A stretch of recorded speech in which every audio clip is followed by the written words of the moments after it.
Hello, my name is Marcus. I'm the compiler of a collection of therapy quotes entitled 1001 Windmills of the Mind, a collection of advanced self-help quotes taken from what's often called the psychodynamic or the psychoanalytic perspective, which long ago, as I understand, was referred to by some as philosophical medicine or narrative medicine, for the love of narrative medicine.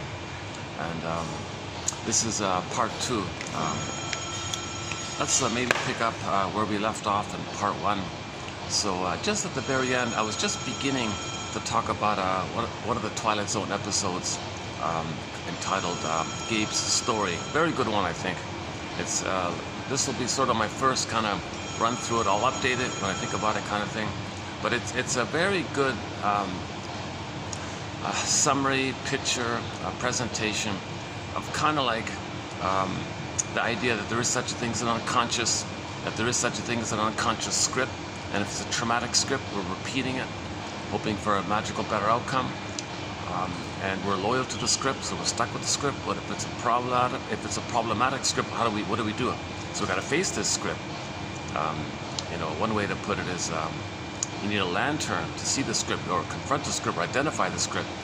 In Gabe's story, he confronted the script and said, this script, you're a powerful creature. You're compelling me to do all these things. You're really like a puppet master. I'm your puppet. I'm cutting the strings here.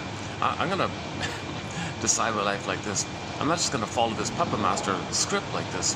So script, unconscious, puppet master, unconscious motivation, repetition, compulsion, trying to get a better outcome for the past. Trying to, if you repeat, you think maybe you can get a better outcome. But if you're not conscious, that's why you keep repeating. So if you're conscious, you can confront this, and now you got choices, kind of thing. But if you're unaware, you just keep repeating. So memory, repeating, working through. So if we don't remember the script, we don't remember what happened to us as a baby. Obviously, we can't know it, can't feel it, can't nothing. But it's printed, it's stenciled in, it's seared in the limbic system somewhere.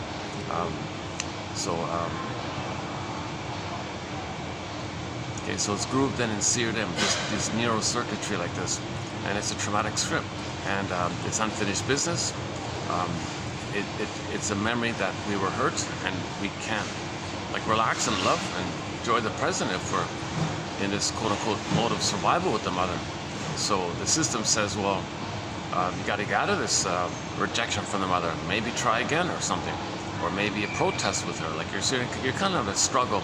So whatever script is laid down, you're gonna kind of go through life distorting the present to replay the script. So you're going to fit the present to fit the script, because the script is loyal to the mother, and that's your hope for love, hope for a better outcome. I got some guests just sort of around me here. Let me get used to this. Yeah, let me settle in here. Yeah, the lighting's not the greatest. Hopefully it'll pick up a little bit later on.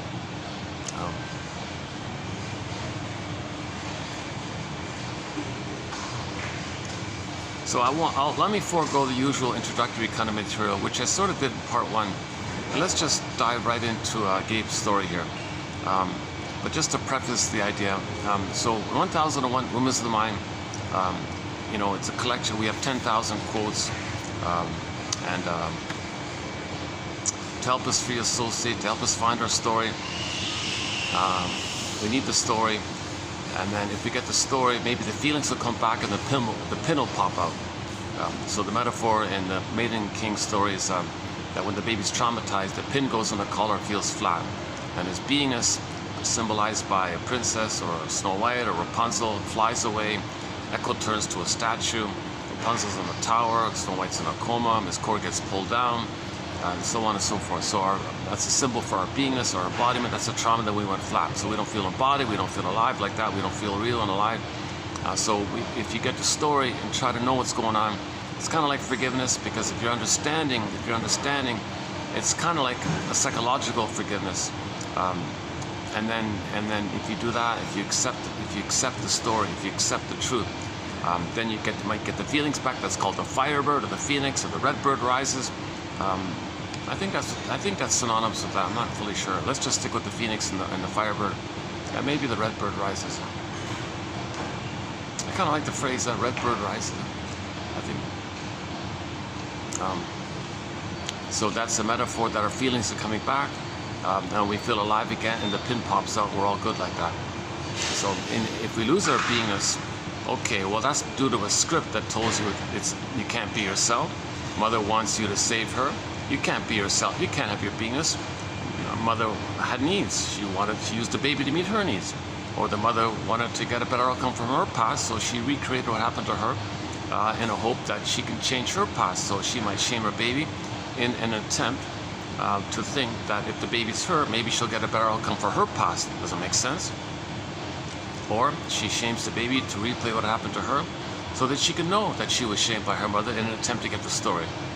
Okay, at the same time, she's angry at her mother, so now she's angry at the baby. So she's got a struggle. She can't relax in the present, okay, because she doesn't have her beingness. Like who loves? A person loves. The mother doesn't have her personhood. I mean her authentic personhood. It's the authentic personhood that loves. Okay, the false, dreamy, narcissistic pride, neurotic pride, entitled pride, hubris pride, that doesn't love, right? That uses and exploits. So to love, you need the beingness. So if the mother doesn't have her beingness, she can't love the baby, kind of thing. So the baby feels his needs aren't being met, not being seen, not being recognized, being used, exploited, gaslit, double-blinded, misattuned, malattuned, mother's frustrating, mother's annoying. Baby sees the mother as a wicked witch now. Okay, in fairy tales, you don't got the mother, right? You got the stepmother. Okay, that's the dark side of the mother. The positive side of the mother died at birth, meaning the mother was only loving in the uterus when the baby was in uterus, if that even. Or at least most of the time, the baby had a loving mother when they're in the universe, in the uterus. And then when they're born, there was trauma. Then that positive side of the mother died, they say, and now you got the negative side of the mother, the bitter, narcissistic side. So the mother's narcissistic, but we don't say, we just say the stepmother kind of thing.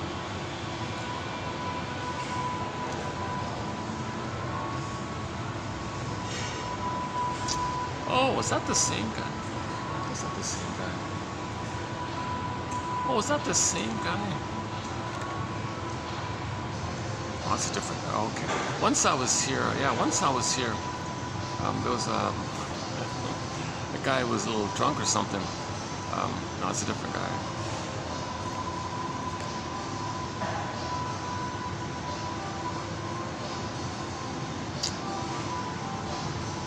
I'm going to get distracted with things passing in front of me, kind of thing.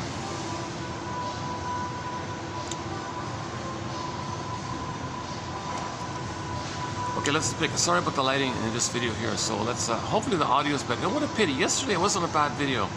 I thought actually yesterday it wasn't too bad. So the background was noisy. I was in the mall, a lot of noises in the background. If you can put up with the background mall noises, I thought that was not a bad video. I thought I energetically tried to get in as much as I could. And what we did in part one is something a little bit new here. What I did in part one for the first time really is sort of the 6 core issues that we need to address in the process to get back our beingness. So to get back to Firebird, we don't control the Firebird. You got to do 6 things first, and then maybe, who knows, maybe the Firebird will come.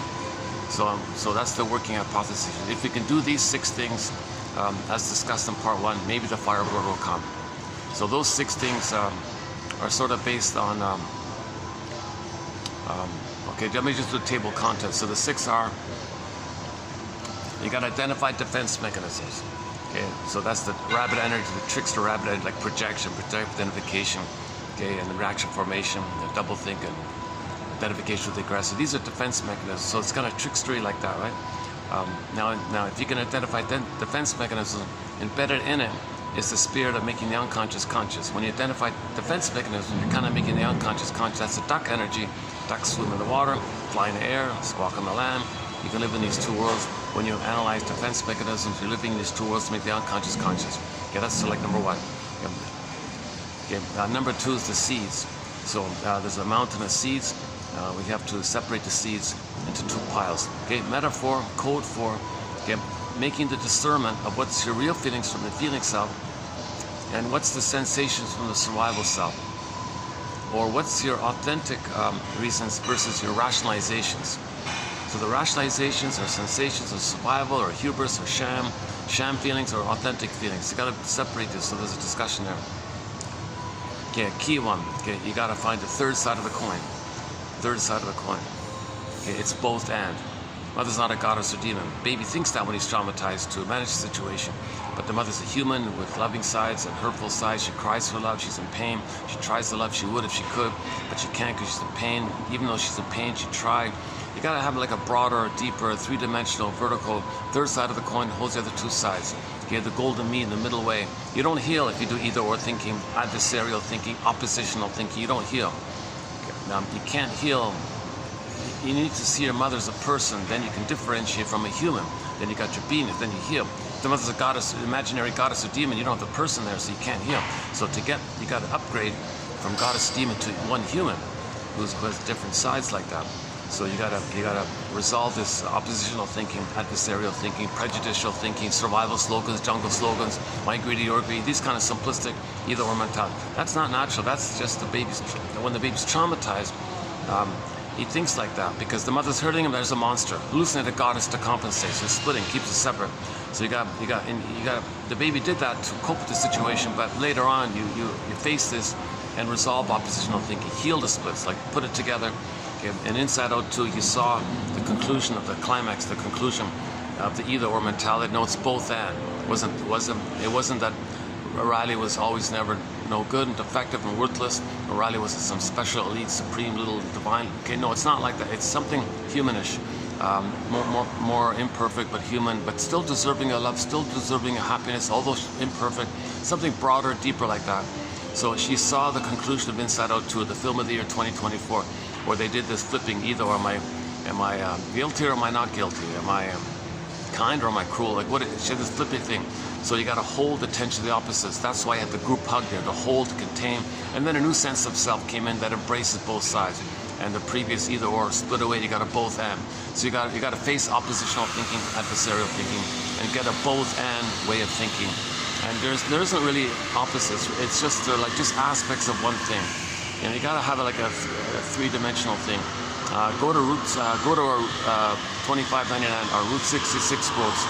The fifth one down, about the third side of the coin. Okay, that's three, right? So I'm just listing the table of contents of the 6 core tasks of midlife. Okay, and so identify, study defense mechanisms, and embedded in them is being like a duck, where you recognize the unconscious, the conscious, and when you understand defense mechanisms, you're making the unconscious the conscious. That's like the duck who swims in the water and fly in the air, and that whole area. So that's like a practical thing. What are like the projection, for example? Something you don't know about yourself is unconscious. Okay, that's like in the water, like that. Dark, seen, unknown, deep in the water. What's there? I don't know. But contents, fish is there. Okay, then well, someone else is that, and this and that, and this and that. Well, that's projection. Something you don't like about yourself, to not feel the pain of it, to not want to know it, too embarrassing to know it, too painful to know it. So you say someone else is this and that, and this and that. That's a defense to not feel that it's with it if you think it's out. But if you think it's out, that's like in the air, okay, then you make the unconscious conscious. You look in the mirror and know that it's yours. So you own your projections. Okay, and so on with each of the defense mechanisms. Okay, that's number one. Part two, the seeds. Okay, distinguishing between feelings from the feeling self. Joy, sadness, grief, mourning, tenderness, affection. Okay, like the quote-unquote more human side of being human. Those kind of primary feelings versus the sensational sensations of the visceral sensations of the limbic system. Stress, anxiety, shame, guilt. And then you got pride, you got defensive. And then you got fear and anger and hostility of the defenses. So you got those sensations about your defenses versus your feelings. Can you distinguish between these two kinds of feelings? The primary feelings and the secondary stuff.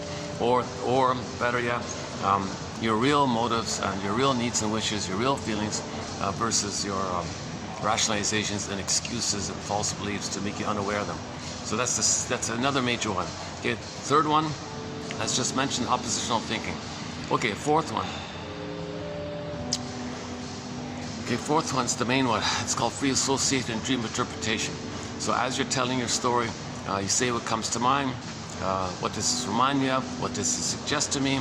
Okay, and if you get blocked, well, then you validate. You must have a very good reason for feeling blocked. And maybe feel angry. Well, what's the angriest thing about that? Just validate, free associate, validate, free associate. Try to piece together your story. Okay, so you're just guesstimates, guessing around what comes to mind. And you make yourself feel safe by validating. I must have a very good reason for this blockage here. And where's the blockage? Well, maybe here in the body somewhere. Describe it a bit with shape, color, anything like that. Just buy some time, kind of thing. What's the most agonizing thing about this block? You must have very good reason for feeling this block. You know, you're right. I think now maybe it's coming up. So if you do this kind of 20 years, if you do this kind of free association. Now included in this is you associate from your dream sequences. Wake up in the morning, get a dream sequence, a dream snippet. Same thing. It's like this in my soul today. Okay, your unconscious is sending you a little message, a little letter. Hey, you, it's like this in your soul today. Thank you, unconscious. Yes, it's like this in my soul today. Good. Now you have some clue about what's in your unconscious. Okay, a theme in your life, a recurring pattern in your life. What's your structure in your life? Like in terms of, like if you need homeostasis, like what are your fantasies? So you know where your structure is based on what made you feel better or something. What you're trying to feel, it's trying to come up to you like that. Okay, so give the TTAQ, give the dream a title, identify the theme, the main emotion. You're trying to feel what you're going to feel. You're trying to get back your feeling and see what question can come up. The same idea. So dream interpretation and free association, that's number 4, let's just say. Okay. Number 5, you got to face the dues day, this issue of dues. Okay. So that phrase is explained in part 1. Based on the Saturday story, the Twilight Zone Saturday, the 7 days of the week, someday, moan day, dues day, wound day, thorn day, free day, Saturday.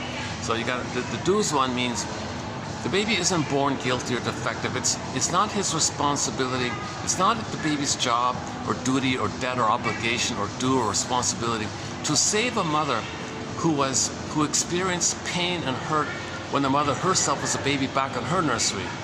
No baby is responsible for the trauma that the mother received when their mother was a baby. But the baby's got to have a good relationship with the mother. The baby even picks up that the mother has a hope that the baby will save her. The baby's going to fail in that task. He feels guilty. He's in debt. No time, always feels guilt. In German, guilt and debt are the same word. And I got all this dues. He always feels due and obligation, never good enough. You got to face this dues issue. Okay? And then finally, number 6, okay, you got to face the somedays. These whole someday ideas. Okay, play the song theme from Subway Sue by Pavlov's dog. It's got a line in there. Someday, soon, you got to face this someday. So in trauma, we repeat, hoping that someday when we repeat, we'll get a better outcome for the past. We'll change the past, get the love that was needed in the past. So someday, if I just recreate in the present some version of the past, like, mother shame me, I become the shaming mother. I'll find proxies to play me. They'll cry for love, I'll say no to them. Since they cried for love, maybe I'll get the love that was in the back of the nursery. It's like a someday thing. Oh, what about ice cream? I didn't get mother's sweetness. Maybe if I buy enough ice cream, I'll get mother's sweetness back in the nursery. Does it make sense? Didn't get mother's spirit, maternal spirit. Well, what if I buy wine? Maybe that'll be a symbol of mother's spirit. It doesn't work. But you got this kind of someday thing that if you repeat and recreate and restage with others in the present, either you playing yourself and others play the shaming mother, so you find somebody who reminds you of the shaming mother and try to save them, think you're trying to save the mother. Someday, if I find a copy of my mother and try to save the person in the present, I'll save my mother in the past and get the love. You got this kind of someday stuff. Or you play yourself and find a proxy to play you, and you shame them the way your mother shamed you. Okay, showing up the world, exposing your mother to the world. Okay, showing her up, exposing her in a kind of protest. Look, world, look at what my mother did. Look, mother, look at what you did. That person, I'm going to pretend it's me, and I'm you. I'm going to show you, mother. I'm going to show world, look at this. And I'm going to treat this person the way she treated me. It's like a protest, like an anger, like that. And you think that someday, if you shame enough people again and again and again, maybe a magical time machine will appear. You'll go back in the nursery. Mother will say, okay, yeah, I saw the future. I got the message. Oh, okay, no, I'm not going to do that. What an awful thing I did to you. I'm so sorry. I didn't realize my behavior caused that, turned you into such a terrible person. And I caused that. I'm so sorry. Let me do it right this time. Okay, you got to give up these fantasies. No time machines like that. So you got to, okay, that's the 6th one. So I'm just temporary, for the time being, it's my first go at it. Those are the 6 core healing tasks. Okay, the someday, dues day.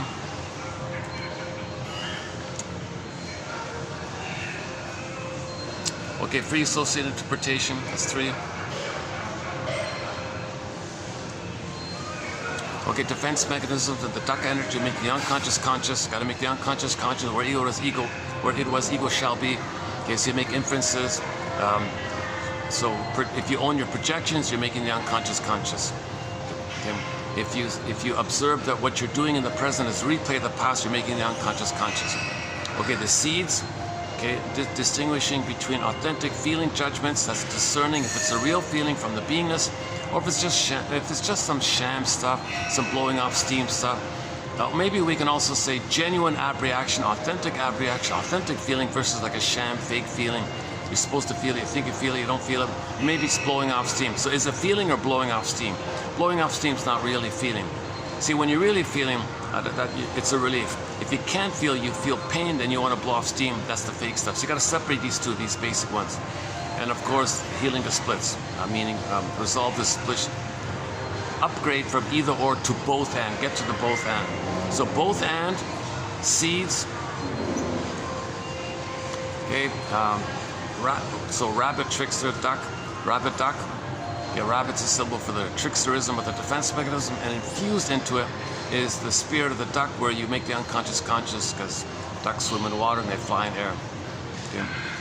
Okay, and then the someday stuff, this unreal, relentless hope that repeating what happened to you, that recreating what happened to you, you got to change the past. Doesn't make sense. The present isn't the past, but the unconscious, the trauma in the brain doesn't know time.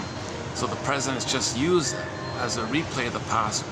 Yes, materially, you understand the present is the present, but your emotions, your motivation, your drive, your attitudes, your expectations is still in the past, and your cortex gives you cloaks and rationalizations and excuses to make you unaware of it. So you're not even aware of it, kind of thing. Okay, the seeds, oppositional thinking, and free associated dream interpretation. Okay, so for a discussion on those 6, I kind of refer you to part 1, so we looked a little bit more into it. And that'll definitely be updated.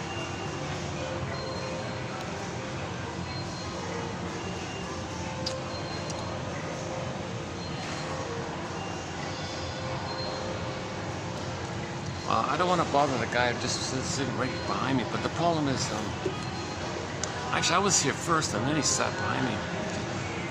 So I don't know. Let me get used to it.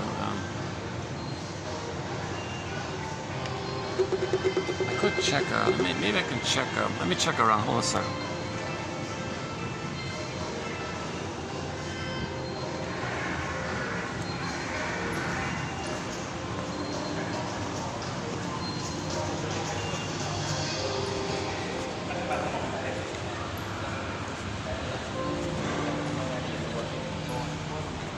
Oh wow, oh look at that, oh jeez.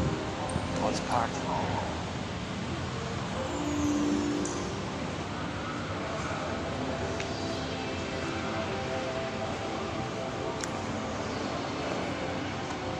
It's definitely getting busier, yeah.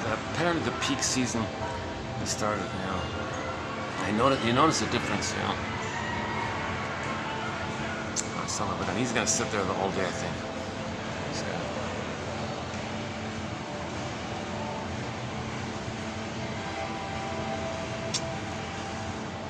Okay, let me get used to the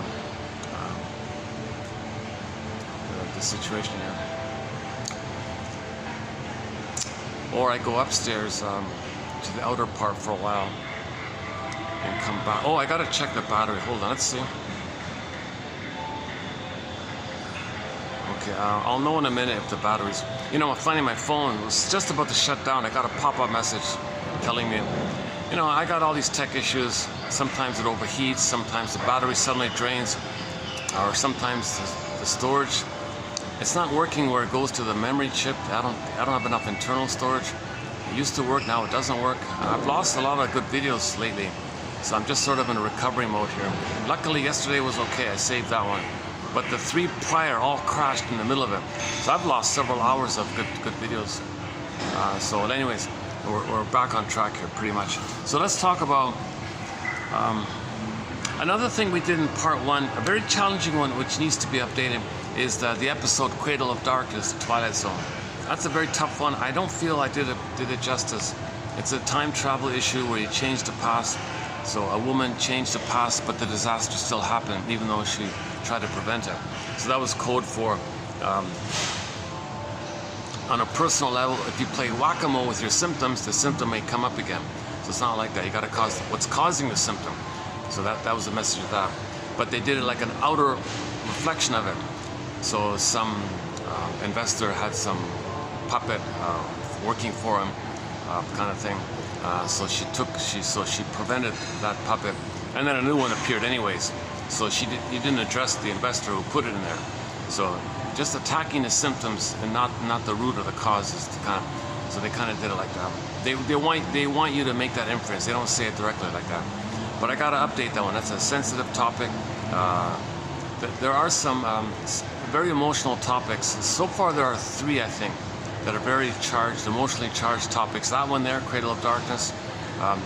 The domestic abuse issue, one about the Doberman Pinscher.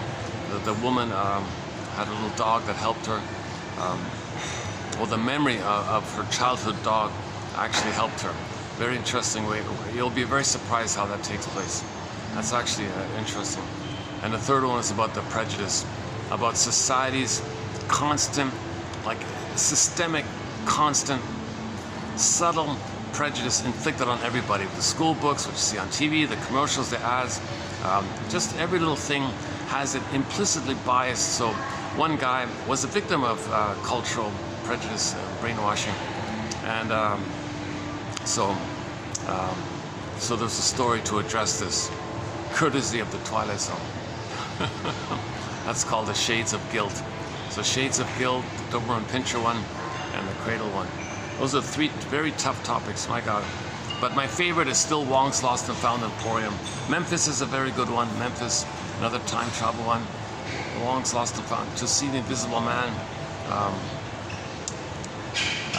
One Life Furnished in Poverty, which is in this. Yesterday we did one called One Life Furnished in Poverty. Another good one.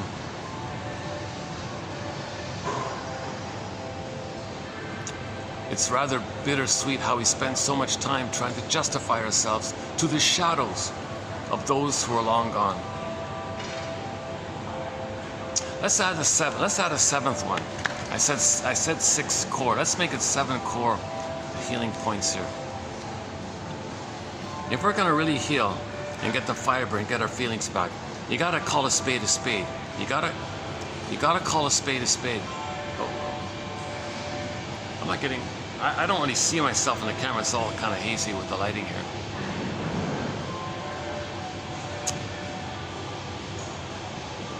But I've angled the chair and I got the block there just to kind of block the people and all that. I got the elevator behind me and I got a guy just sitting right behind me.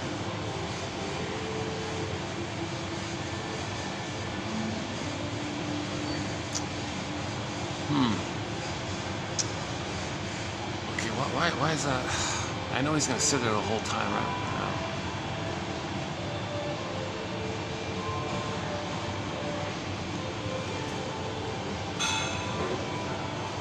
What's up? Let me just take a 1-minute break here.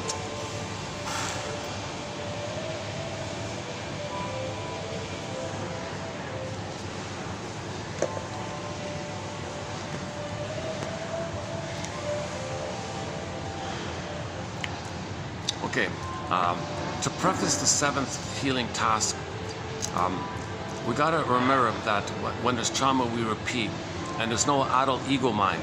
So we only have the minds of the frozen child construct and the freezing parent construct. Aggressive parent, gaslighting parent, whatever you want to call this abusive, wicked stepmother voice. Now these are shadow voices. The actual mother's long gone, but you're dealing with the construct. The voices are still there. Shadows of those who are long gone. It's rather bittersweet how we spend so much time trying to justify ourselves to the shadows of those who are long gone. Okay, so when there's trauma, we repeat. So in the new situation, we don't have adult ego. We don't have a present. We can't enjoy the present because there's no who there to enjoy the present. There's no person. A person's got to say, I'm in the present. But materially, you realize it's the present mechanically like that. But it's a dream. It's a swoon. You're not really in the present emotionally, in body. You're not really there. You're just in a trance, like you're hypnotized or something. That's called a swoon. Okay, there's a pain so utter, swallow something, you go in a swoon.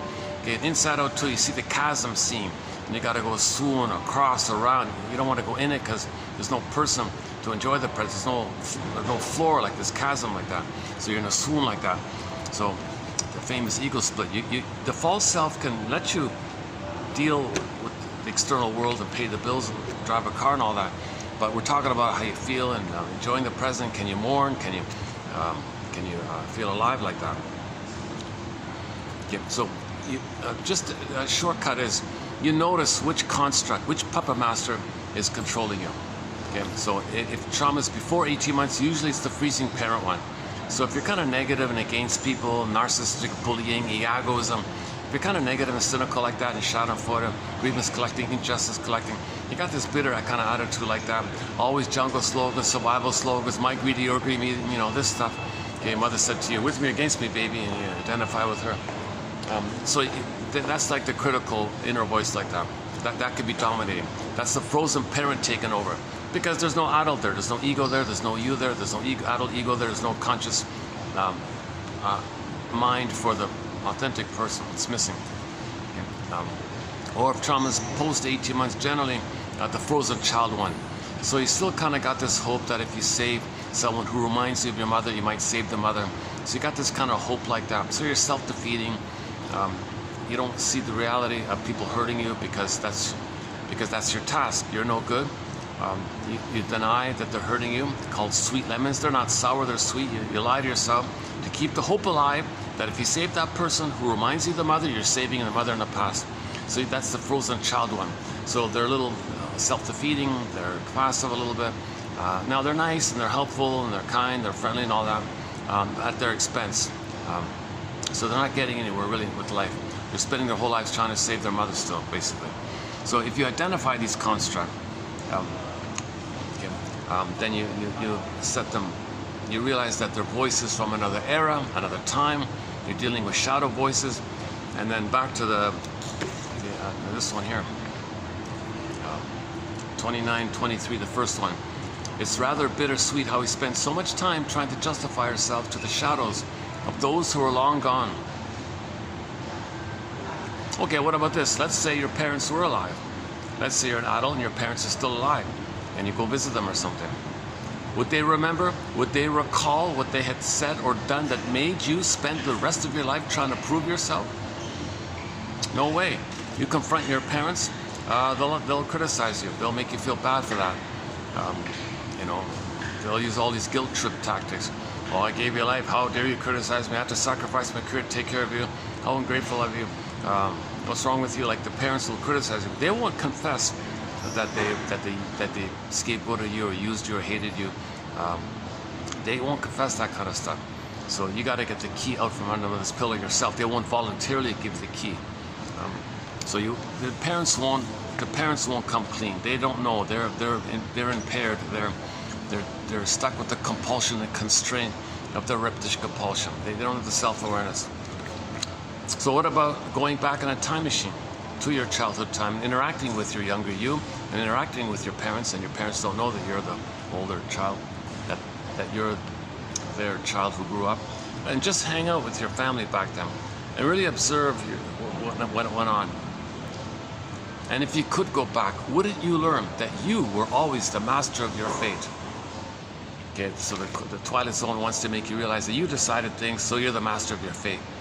You and your mind created scripts and templates. You're the master of your fate. So you created this script.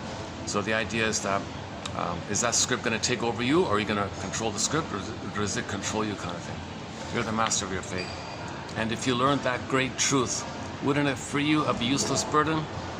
A life of dysfunction, a life of neurosis, a life being cursed. Dead cargo from the Twilight Zone. Okay. So the seventh task, maybe the hardest one. When you get your parents a story, let's do it this way. Number 7, get your parents a story. Authentically get their story. That's called honoring your parents. So you got to get the true story about them. You can think about their humor. Is it bitter humor or a stinger? Okay.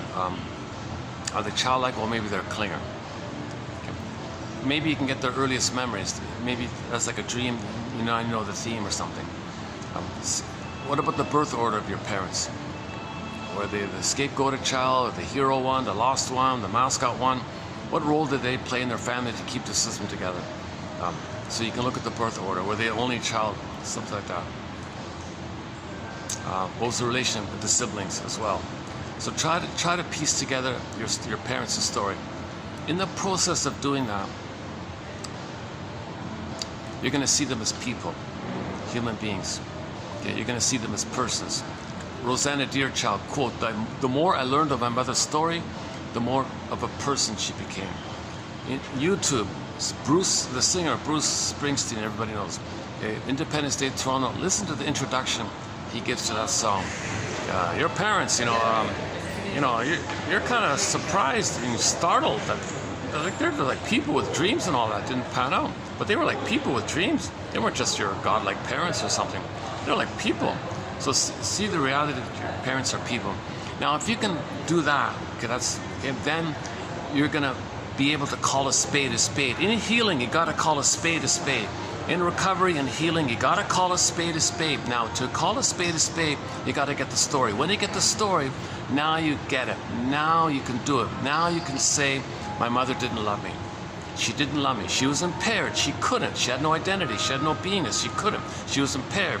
She made the Faustian deal with her mother. She imitated her mother and sold her soul and used me, she used the baby as a stand-in for her, and shamed her baby as a stand-in for her to make her unaware that she's shaming her soul.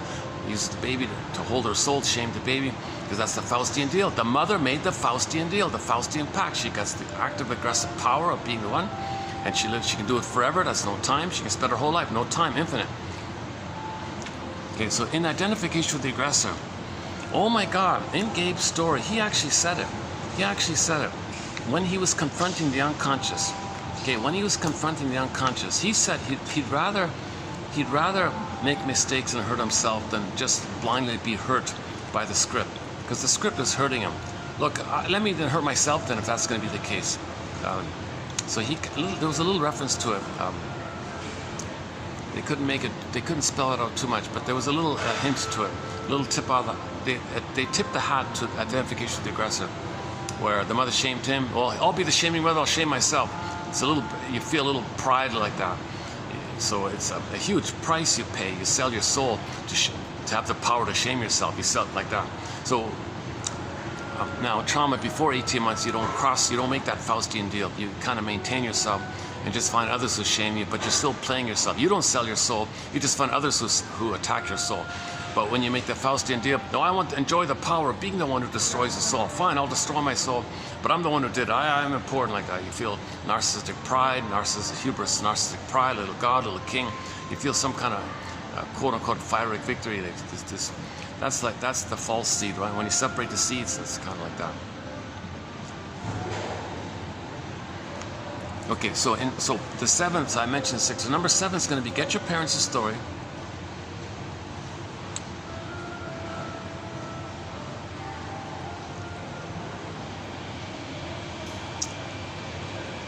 Okay, get your parents' story. That's called honoring your parents.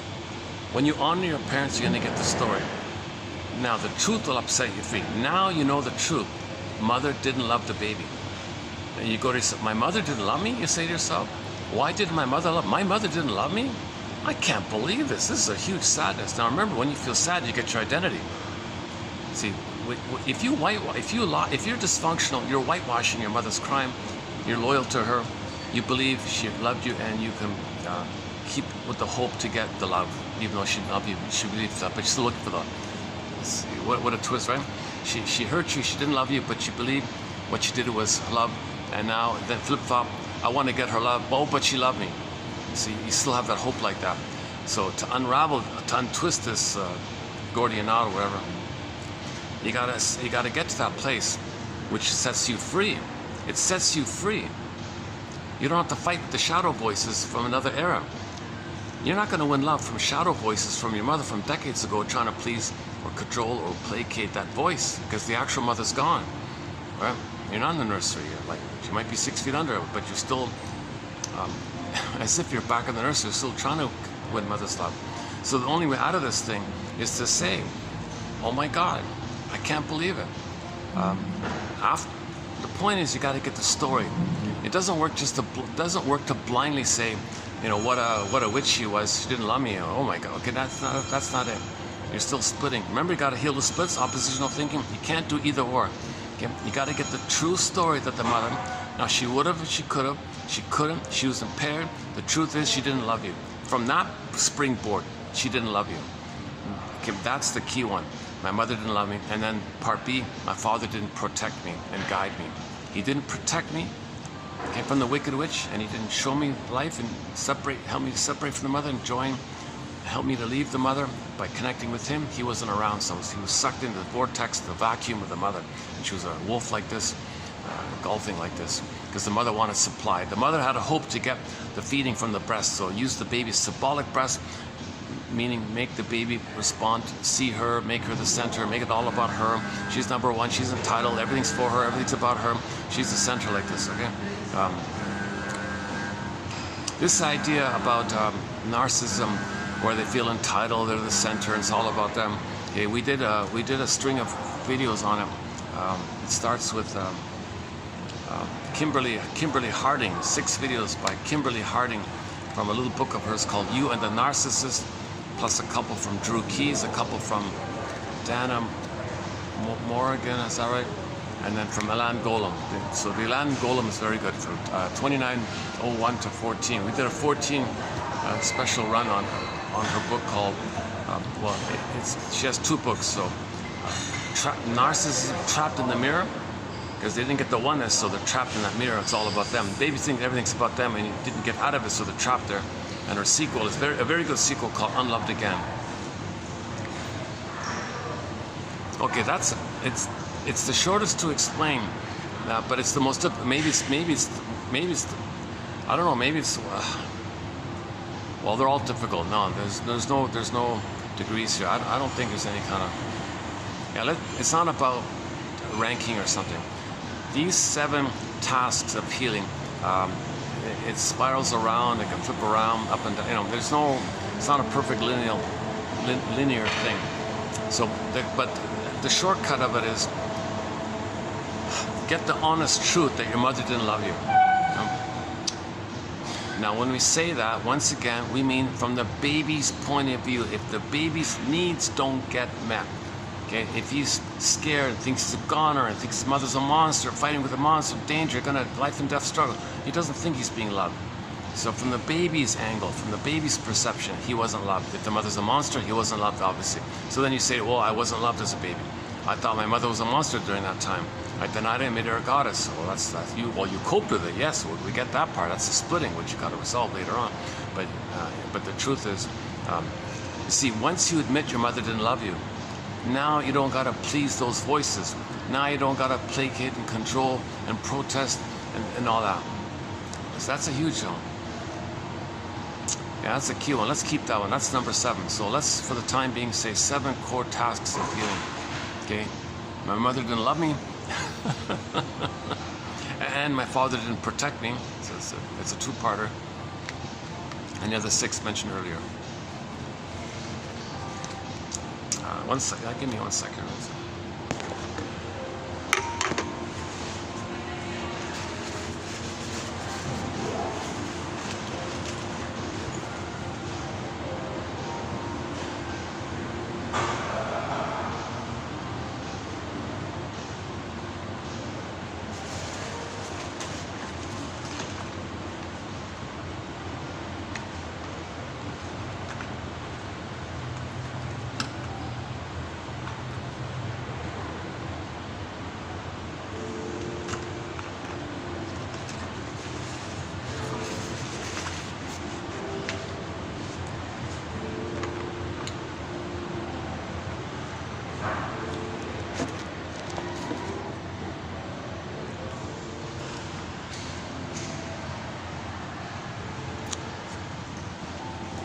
Okay, now let's go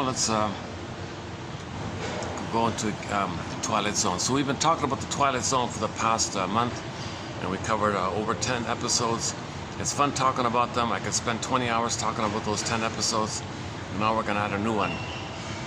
Very good one called Gabe's Story. So it's about this issue of confronting your unconscious. Okay?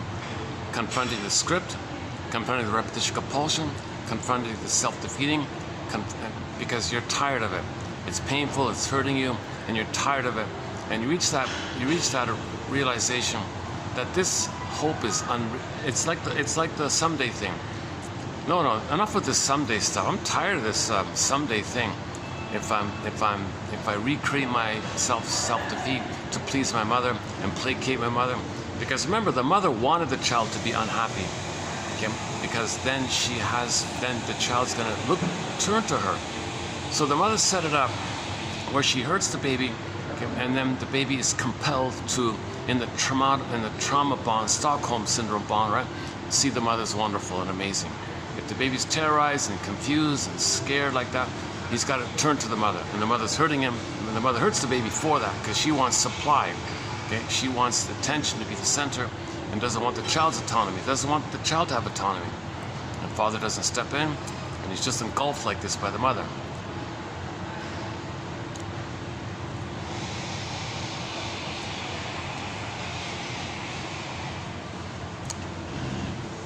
I feel a little oh, things are cramped here a little. All right. Let's try this. Okay, let's settle in here. The lighting's not too great. I just see like a little, there's like a fog here. I don't really see it.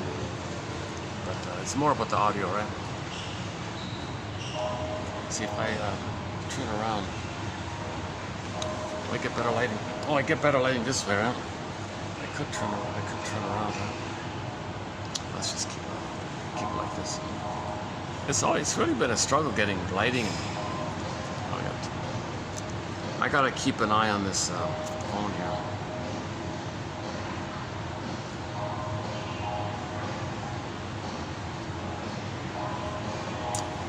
Based on yesterday's experience, my internal storage only has 2.5 hours, but I gotta close it when I get the pop-up notice.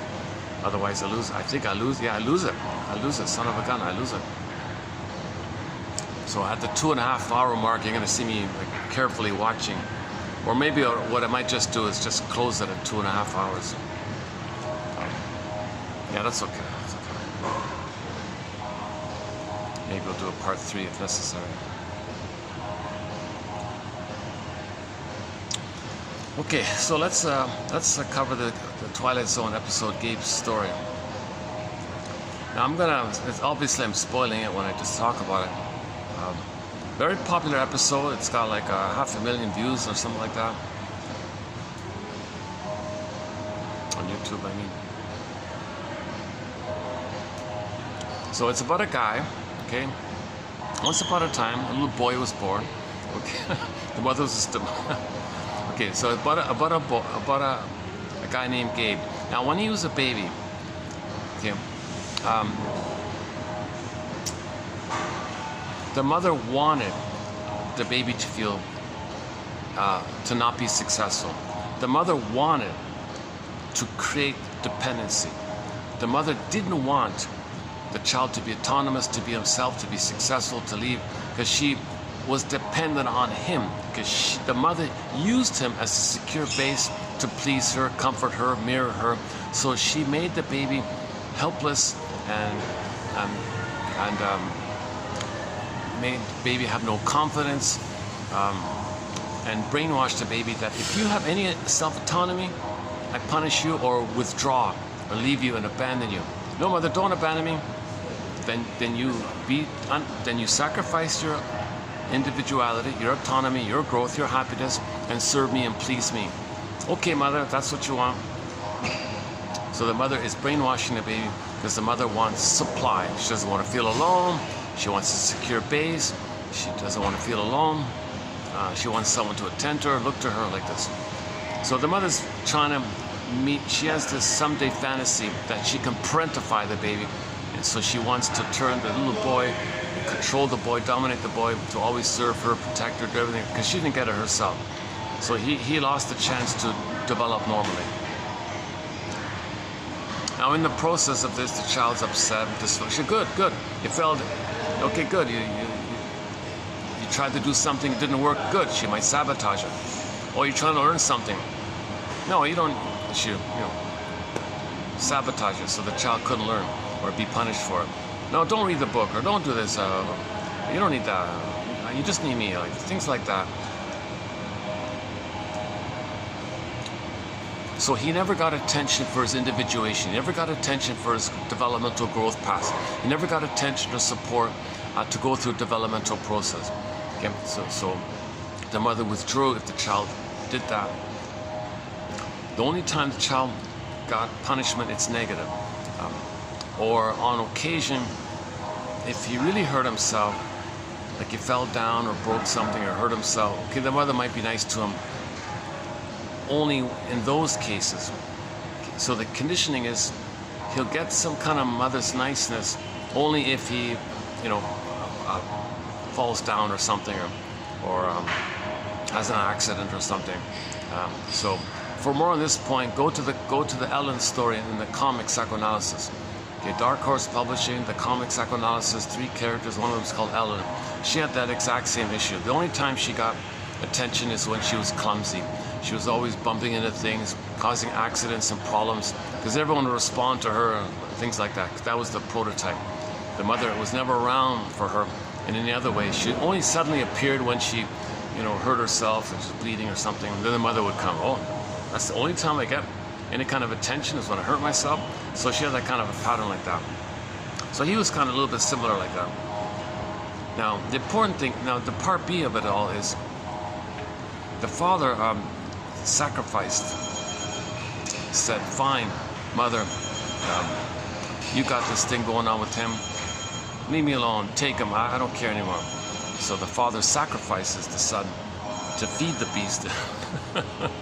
Leave me alone, I want to go to the garage and play with my hobbies.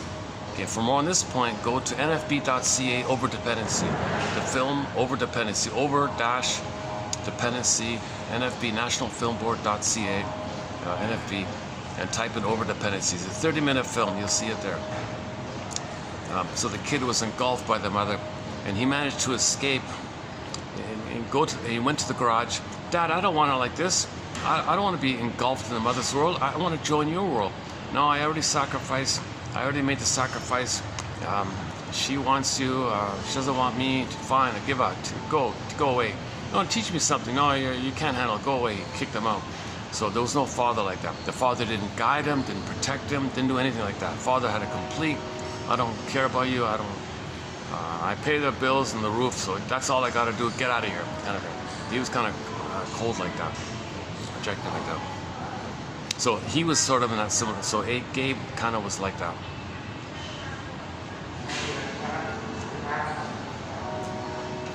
Okay, now he has hope.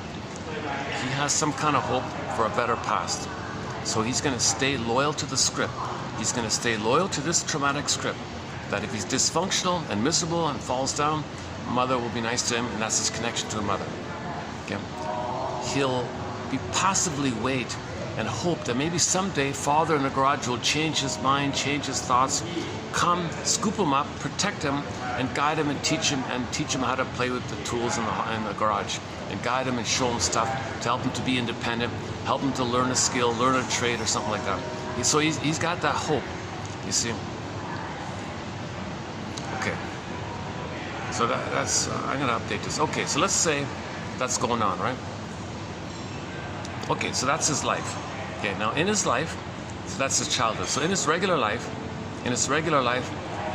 everybody called him a failure and a loser. So he always managed to break something or gets into little car accidents, drops the vase, late for things, makes a mistake or forgot something. He was always very clumsy and making mistakes, and his car wasn't working, and the grass died. He didn't take care of the lawn, and the grass died. And he always had these endless little problems again and again and again. He called himself, Mr. Bad Luck or something. Always bad luck, always bad luck. I called him a failure like this. You're such a failure. I always get this bad luck. Like, what's going on here? Like, And it got to the point where the wife was going to leave him, take the kids. I can't put up with this, you know, for how many years? 10 years you've been doing this self-defeating thing. You know, we're never getting ahead. Actually, things are getting worse a little bit. I mean, the bills are piling up, and you didn't pay for the insurance, and I got to pay out of your pocket. And the vase, you know, they're going to take it out of your paycheck. I don't know, you're really, you're cursed with some constant bad luck or something. So she's on the verge of leaving him like this. So he kind of got desperate. He wouldn't fix things around the house or something. It wasn't like, okay, so let's pause here on this point. The reason he wouldn't like fix things around the house is because he has the hope that Father will come and teach him and guide him. If he does it anyways and says, oh, I'll be autonomous anyways, he gives up the hope that the Father will come. That means he's going to be gobbled up by the mother. So he always makes excuses. No, I can't fix the table, it's the wrong tool, or they made it wrong, or he always blames something. Okay. So so John F. has a quote coming up. When the wife says fix this or fix that, and he doesn't or makes excuses, kind of thing.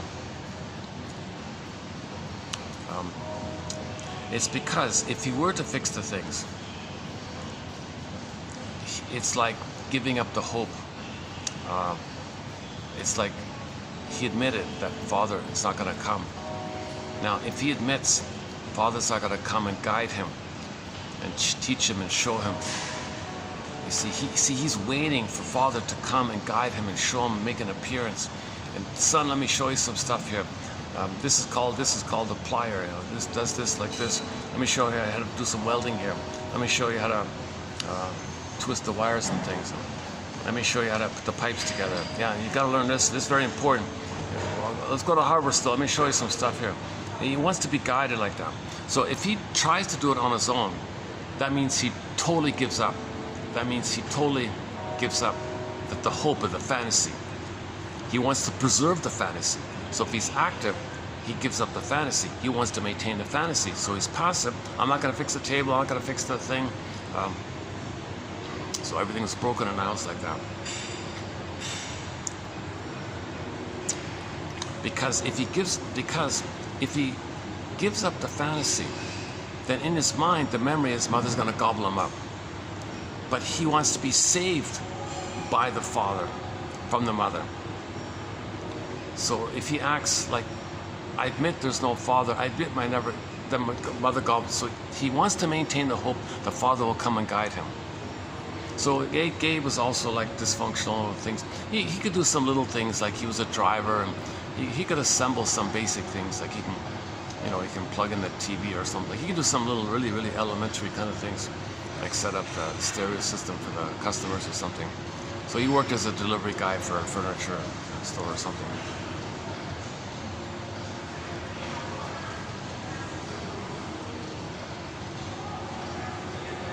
Okay, so because of this script, okay, where he had the hope that if he's dysfunctional, he has the hope that Father will come and protect him and guide him. He doesn't want to admit that. He doesn't want to admit that Father didn't do it. Okay, number two, he doesn't want to admit that about what his mother did to him, that his mother didn't love him. Because if he admits the mother didn't love him, it feels like he has no mother. Now what? Whoa, like that's really... No father, no mother. Like that's the healing journey. You got to admit your mother didn't love you, and your father didn't protect you or guide you. So he's holding on to this script. He's holding on to this traumatic script. So he's repeating it. So he recreates disappointments to replay that script. Okay, that's why they always say he's a failure, loser like that. Well, that's my connection to my mother. That's my loyalty to the mother. I'm trying to please her. I'm trying to be loyal to her. She wants me to save her, so I got to be dysfunctional and not be happy because that's what she wants, and I'm trying to save her. I gotta please my mother because I gotta have a mother. I gotta connect to the mother. I can't admit if I stop that, then I admit I had no mother. Oh my God, what a painful memory. That's what he's got to do. Admit, like face this painful memory. Okay, anyways, so his life is getting worse and worse bit by bit, and he kind of crossed the line finally, where he had some kind of cheesy old high school friend who was kind of a thief or something, and the thief friend wanted to pull him into his line of work or something. He didn't want to do it, but he was desperate and all this, so he was kind of starting to do it like that, and things really hit rock bottom for him. Now, when things hit rock bottom for him,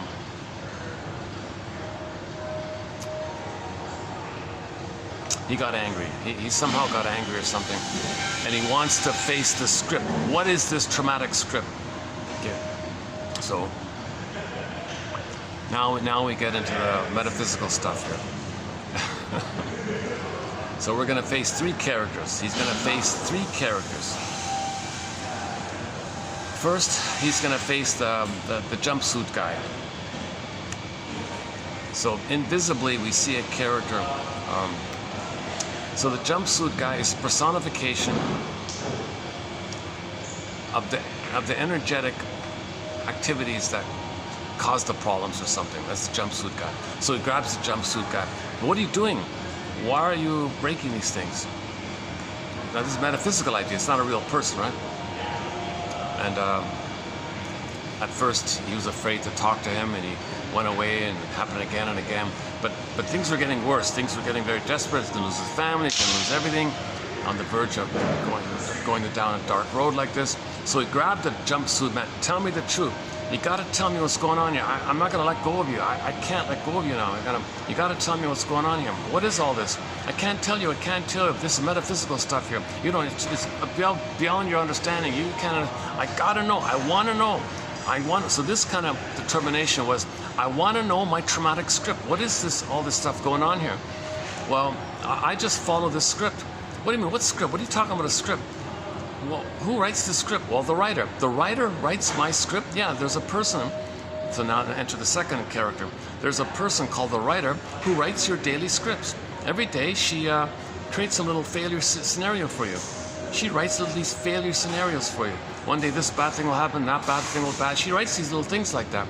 You got to take me to her. Okay, so he grabs her like that, and he takes her to her. Okay.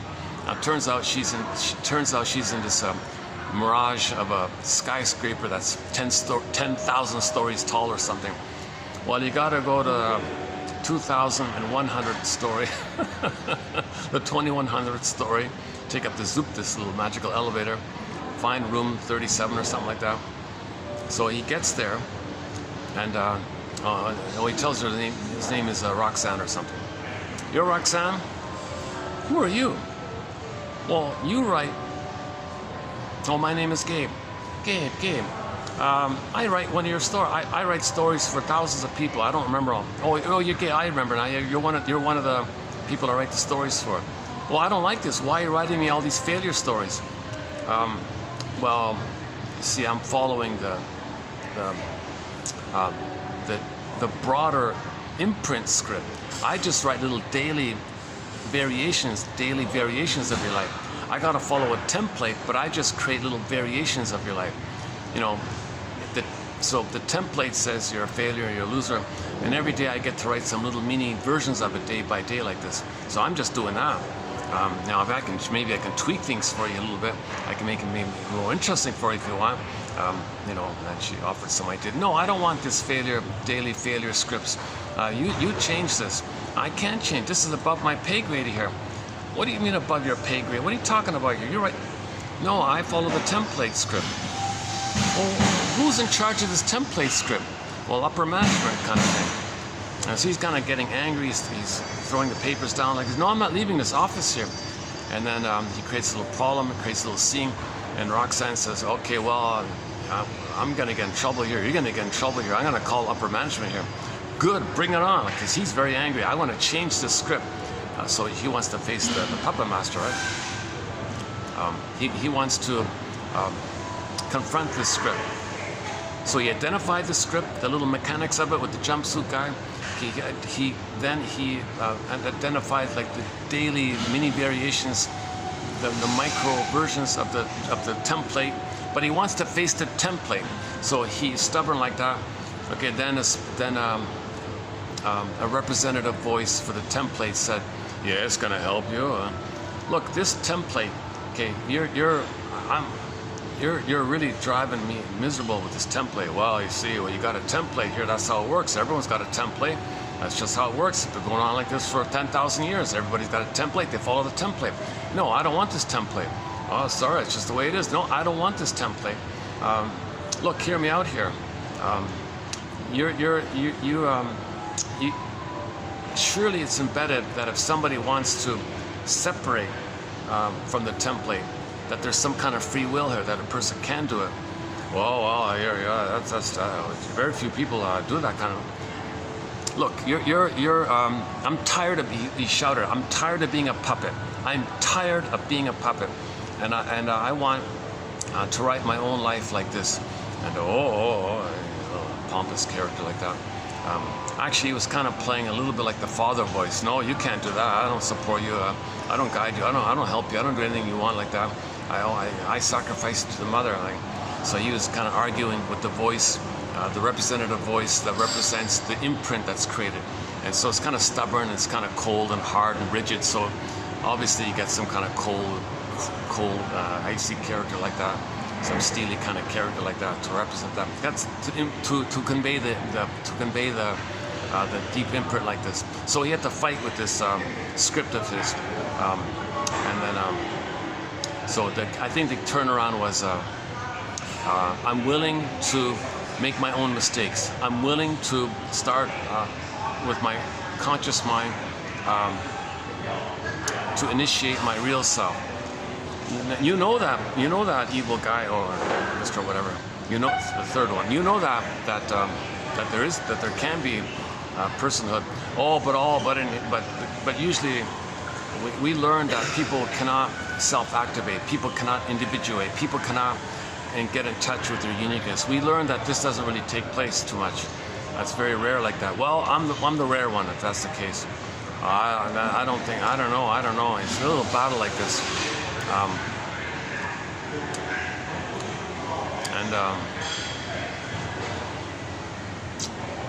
Since he showed his determination, and he was getting a little fed up or something like that. So I don't know how they could have extended that. They could have extended that a little further. He said, "All right, fine, go away or something. Leave me alone. Get out of here. I'm bored with you or something." So he did some kind of cynical kind of thing. He kind of like imitated, like if the father, he kind of imitated like any parent rejecting a kid.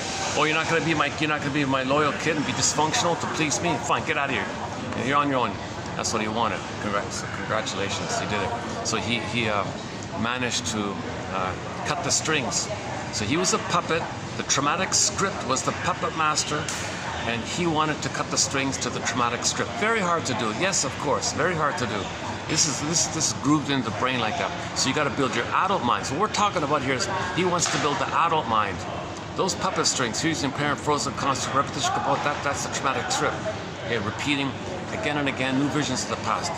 Every day is a new version of the past. Again and again and again, every day is just constant new versions, new additions to the past. You're still stuck in the past, timeless past, problem in the past, unresolved, unfinished. So you just keep creating new versions and you're disappointed again. So we gave the example yesterday.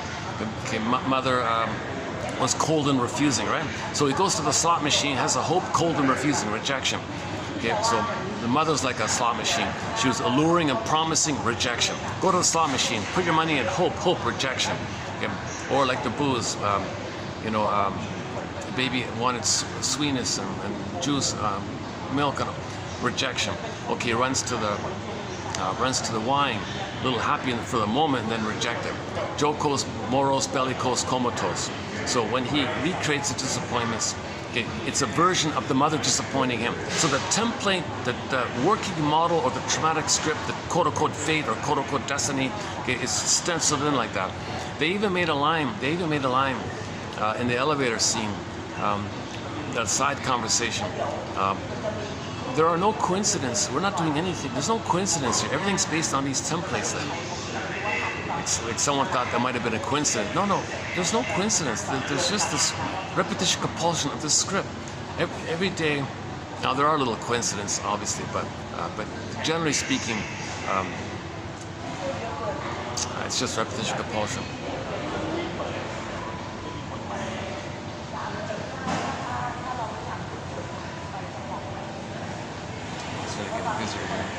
Well, every seat in the house is filled. Look at that. I might go upstairs. You know, I can't even see the thing here. 1 hour, okay. Let's check the battery. Exposure's low. Jesus Christ. I can't even see anything. I can't even see the thing. I still don't know what's going on with the battery.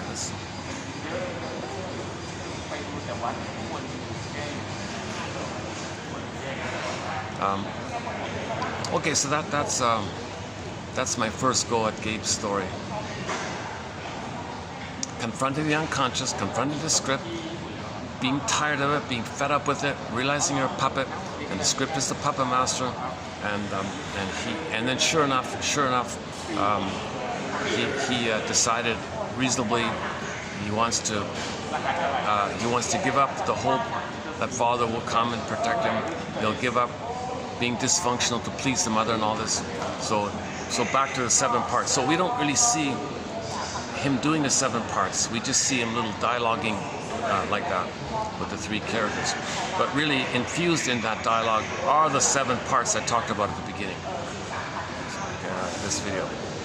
So we don't really see the Odyssey, you know, in the whole dialogue. So it's only a 20-minute episode. You can only do so much, right? But it shows you the existence. It shows you the issue. That there is an unconscious, we're the puppet. We want to cut the string, so to speak. But geez, you know, what are you going by? You've got no memories of mother loving you. You've got no memories of father supporting you. You got to do it all on your own, like with your adult mind. And you can't draw on any positive experiences. So you got to be reasonable and hope for little successes in your reasoning mind. At the same time, you're feeling a lot of pain or mourning like that. So it is kind of a challenging. So he did get the idea for a business, and he saved his corrupt friend to join him to be on the good side, to do a business together. And his wife saw all this and said, "Oh, this is great." So she didn't leave him after all, and so she saw the change, so she stayed, kind of thing. And so he saved the family. The wife was happy. The friend became ethical. You know, the friend joined him in his positive side. So he self-activated. So he got a good business idea. It sounded reasonable, I guess. And he was on his way like that.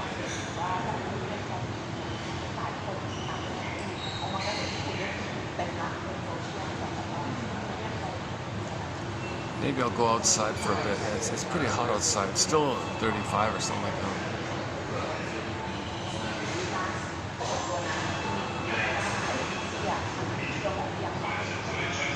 It's funny. I thought it was raining when I came out, and I got an early start. I thought it'd be empty in here. It's packed. Like, I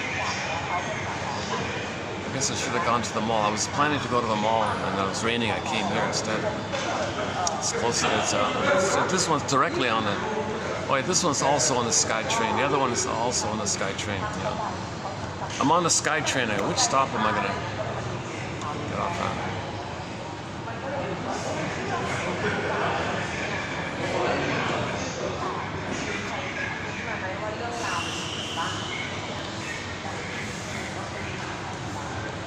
Well, I don't.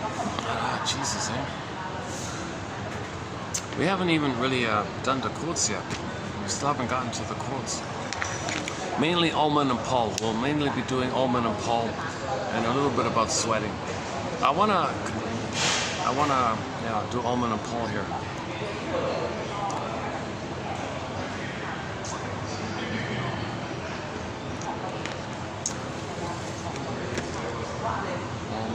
Jesus, eh? Oh yeah, okay. Maybe I can go to the place with the annoying music. Not too far, just across the road. Basically, there's that little place with that annoying AI tech. This AI, I think it's AI doing covers, and it's really really annoying. Like it's like fingernails on the chalkboard kind of thing. It's really grating and annoying. It's not real music, right? It's this digital imitating thing.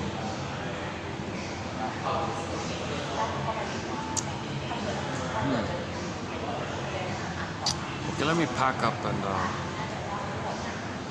let me take a peek upstairs, just see by chance, and then I'll decide from there. Yeah, okay, hold on a second.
Going up.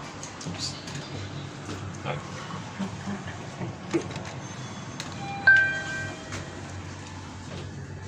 Okay, so we're posting this in the year 2024, mid-November. There's a very good song on our soundtrack called Late November 3rd floor. by the band Pavlov's Dog. Late November. Lift กำลังขึ้นค่ะ Going up. So once again, for the price of half a cup of coffee, one can get these quotes.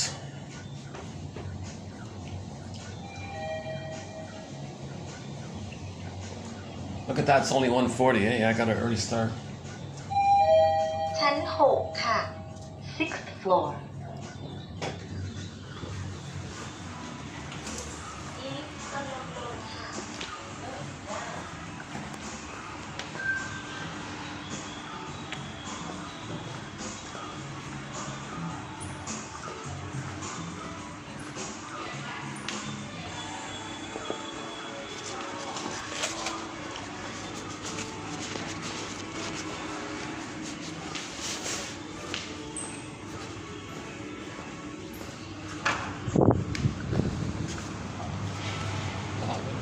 Maybe it's doable. Let's see. Oh, okay.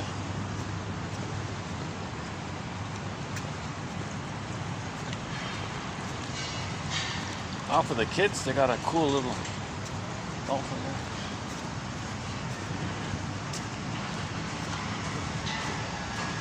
there. These guys here. It gets pretty noisy with the construction here.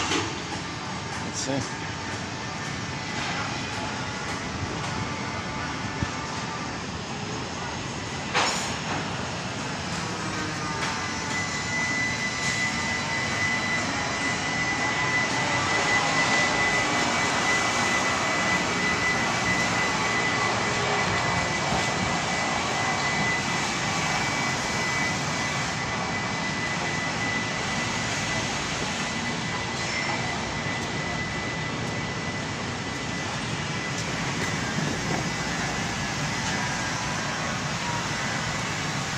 How's lighting here? Jeez, eh? Well, today's been a real challenge with the lighting, eh? My goodness. Like this. Oh my goodness.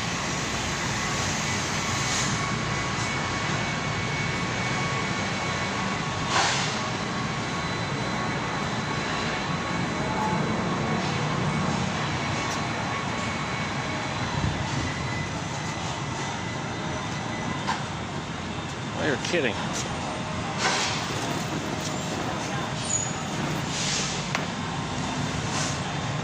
Like this? Can I get a little bit? I can't. Can you even? I just see like a bit of an outline. Are we still recording?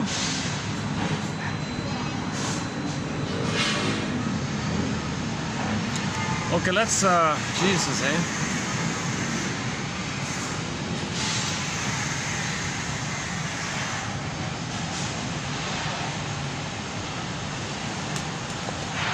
Can I make this work or not? Let's see.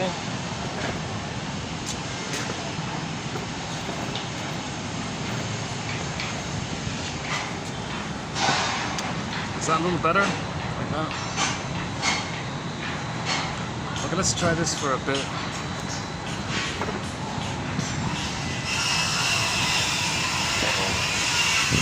Oh, if the construction is gonna start up, it's really noisy with that thing.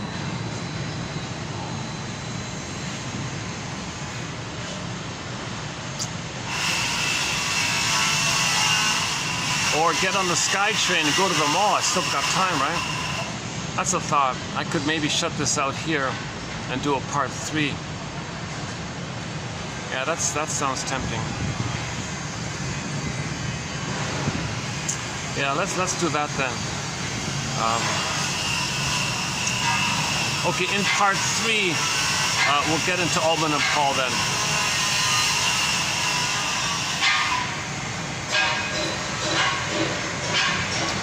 Or just go back. Let's look back down again. Hold on a second.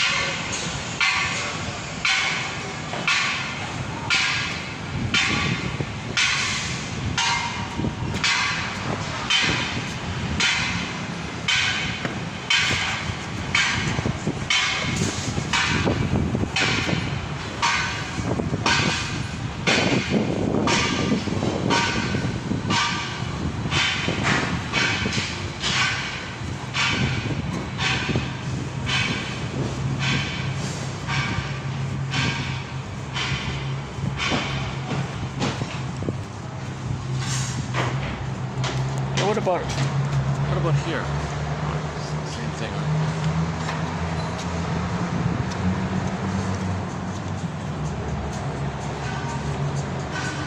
Aha, what about here? No?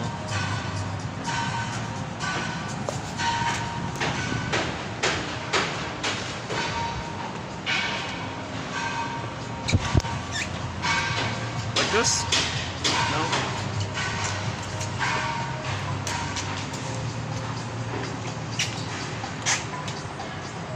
I don't, maybe it's something wrong with my phone. Why is my phone like this? I don't see anything.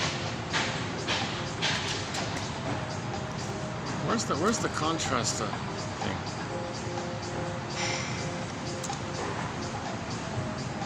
How's that? Oh, it's even worse.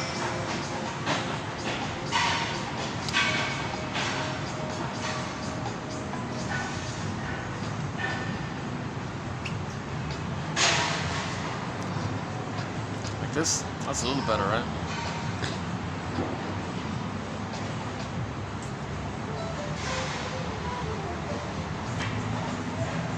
Okay, let's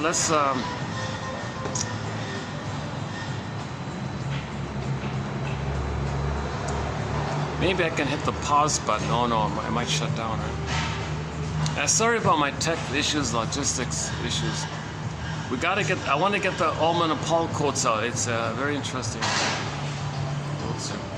So we're sort of actually doing a 3-video run on the work of Paul and Ullman from their book called Narcissists in Wonderland. So yesterday, the last one, 23, was sort of part 1. This 24 will be sort of part 2.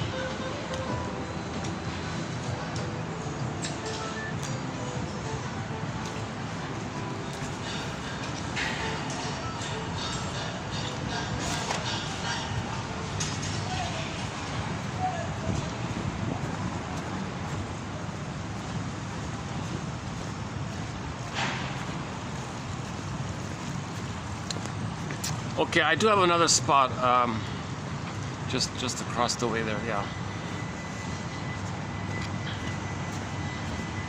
Let's keep it in 2 parts then. All right.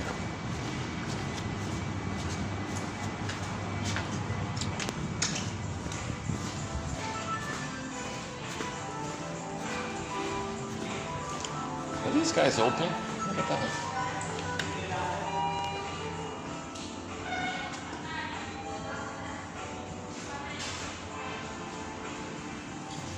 Are these guys open? Oh. Are you open now? Closed now? Yeah.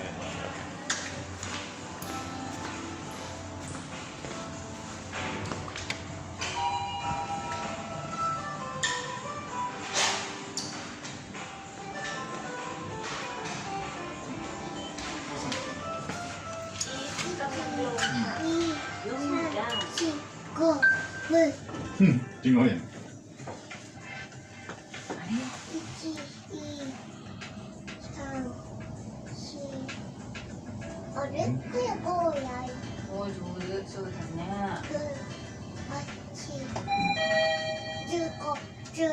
ชั้น 1 ค่ะ first floor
It's nice and cool here. They got good AC here. Okay, let's wrap it up. Let's continue here then.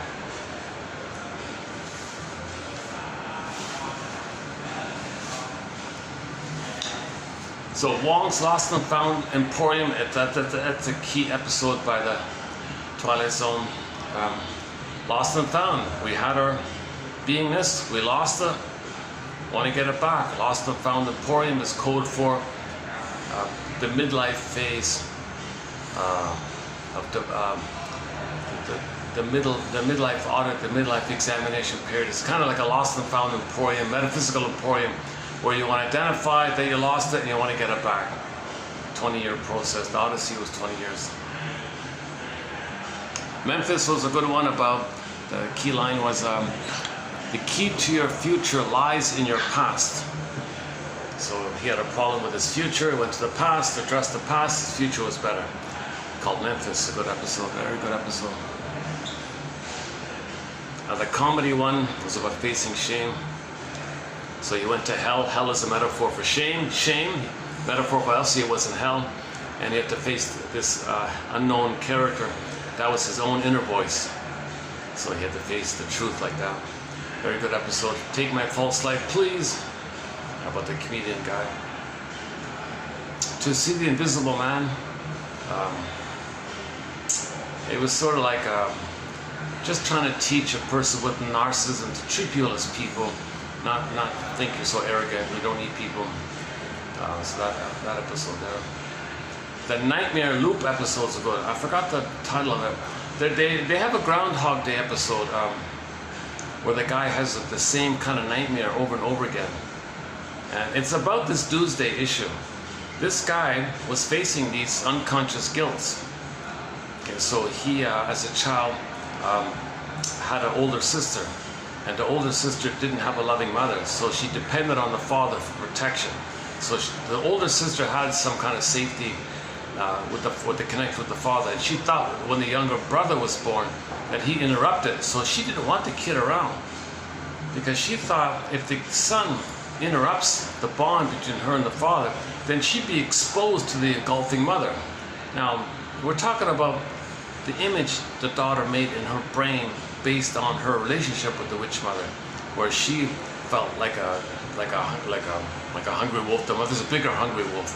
So the bigger hungry wolf is actually how the baby felt with the mother. So we're not literally saying the mother's so dangerous like that, but from the baby's perspective, the mother's a dangerous entity. So the daughter had a safe connection with the father, and she now once again, the father can't provide what the mother should have provided, but at least it gives her some kind of safety, some kind of protection from the mother. So when the son came on, she didn't want the son around. So this poor son, did he do anything wrong when the son was born? Did the boy do anything wrong when he was born? But he thought he did, based on the attitude of his sister. Okay, turn the page. The other case was they did a 2-in-1 thing. The father didn't want the kid around. Now normally the father sacrifices. Fine, take him, wife. You don't want me, you just want him. Fine, I give up. I don't know, leave me alone. Sacrifice. Okay, so that son becomes married to mom like that. But in other cases, some fathers are jealous of this. So they say, gee, I wish the son weren't here because now I have no wife. She spends all the time with him, doesn't need me anymore. So some fathers wish the son wasn't around. So, but again, like the first case there, did the boy do anything wrong when he was born? But he believed. So maybe the kid picked up on the topic and he's scared. Oh boy, yikes! Oh, that boy's really scared. Eh? But that's that terrorizing screaming that kid had. That's kind of like what we're talking about, right?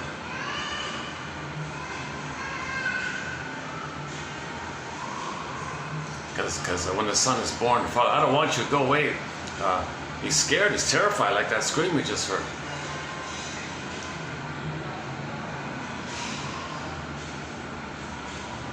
So maybe for a moment, that kid thought he was going to lose his mother or something. And he's scared like that. It's still going on.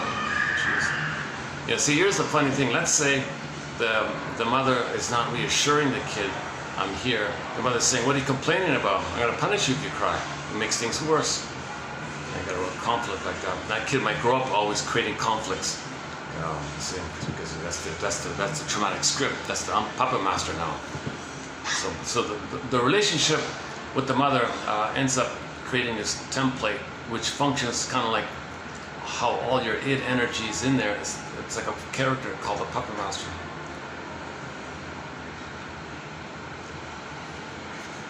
Okay, so in this nightmare Groundhog Day scenario, the fellow grew up and had these nightmares where he was guilty all the time. So he projected it onto a courtroom thing. Maybe saw Perry Mason or some kind of legal thing on TV, and he projected all that stuff. So now he created a nightmare where he could address this. So in the nightmare, he saw, in one loop, he saw the father as the judge. You're guilty, kaplunk, to the son. He sees his father in the nightmare. You're guilty. And he's going to be punished. Next night, the father was the district attorney. You're guilty. I'm going to chase you. Oh my God. Next time he was the priest guy. You're guilty. So he had these kind of terrorizing nightmares like this. There may have been prenatal trauma involved as well, but that's a separate topic. But the gist of it was he felt guilty all the time. Now in the nightmare looping, he kind of tried to address this, like Gabe's story. He said, Father, for the life of me, I don't know what I did wrong here. What am I guilty of? I'm accused of something, and I don't know what it is. You keep telling me I'm guilty, but you're not telling me of what. Like, how can I want the answer here. Of what? The truth is, he didn't do anything wrong.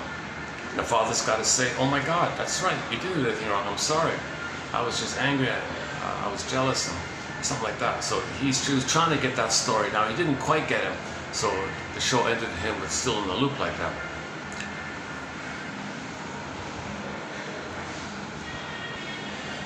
The problem with this spot where I got all the smokers right in front of me, kind of thing. Oh yeah, see, we mentioned in part 1. I also saw a bunch of smokers. It's kind of like a magic wand. The cigarette's like a magic wand, and you feel like you're in like your little magic sorcerer with your magic wand, and you're so important. I'm a magic man. I got my magic wand here, and what I'm gonna do is I'm gonna think that I control the cigarette, which is a symbol of the nipple, the breast mother. Now you're one with the mother. The baby's one with the mother. He feels bliss. So if he recreates a fantasy, but he's controlling the breast. He's one with the breast. He's magic wand. He's gonna trigger up the biology, the chemistry, does something to bring up the fantasy that once a time in the uterus he was one with the mother, and when he was one with the mother in the uterus, he felt like a god, a king, like that. So the magic wand is to bring up the fantasies that he's a little god. So he feels important. He feels powerful. Okay. Now, this is all based on the theory that the baby owns the breast. The baby thinks the breast is his possession. It's a thing. It's a magic like that. When he's one with the breast, oh my goodness. What the hell? Oh, okay.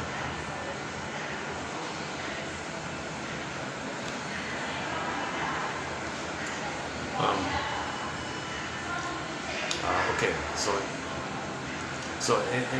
in the beginning, the baby's one with the mother, and in the beginning, just like in the uterus, he thinks everything belongs to him, or he's one with it all, and he feels a blissful feeling, blissful, oceanic feeling, one with this big mystery, and it's all him. He's the universe, or he's the center of the universe, or he's a chosen little special chosen God, and the whole grand universe chose him to be one with it, and he's going to serve him. He's center, he's entitled, he's a little god, a little king, all for him like this. So the baby had these kind of thoughts, this trance-like, dreamy-like, blissful-like, hypnosis, trance, hypnoid trance.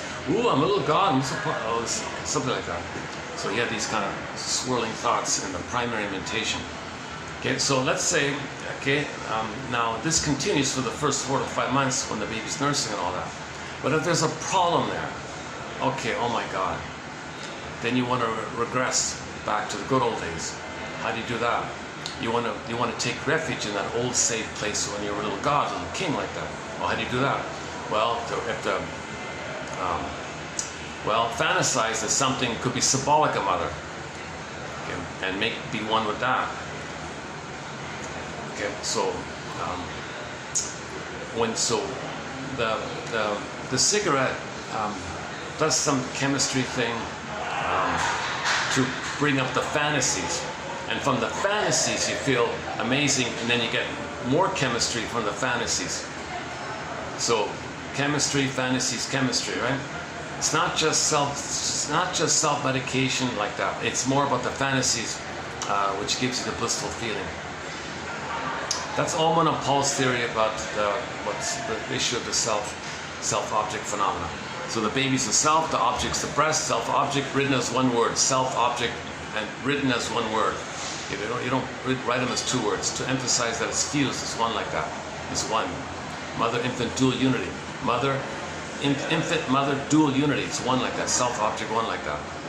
And in that oneness state, the baby feels blissful. Little God, infantile megalomania, glorified self, this idealized perfect self, this powerful God self, this megalomaniacal self, whatever you want to call it. Grandiose self, right? So in normal development, he gets that, and he hatches out of the egg. I mean, he leaves that phase, but if that phase wasn't given properly, that's a trauma. That's a trauma, and this trauma leads to an addiction to ATMs, addictive substances, addictive activity. What do they call it again? ATMs, addictive trigger mechanism. Addictive trigger mechanisms. The cigarette, the booze, the food, or gambling, or whatever activity or substance whereby he feels one with whatever it is. Now it's all ersatz. It's not real. It's not the mother, but it's a fantasy of the mother. So it's an ersatz. They call it an ersatz self-object. But the ersatz What it's really doing is to trick the brain, to pain the brain.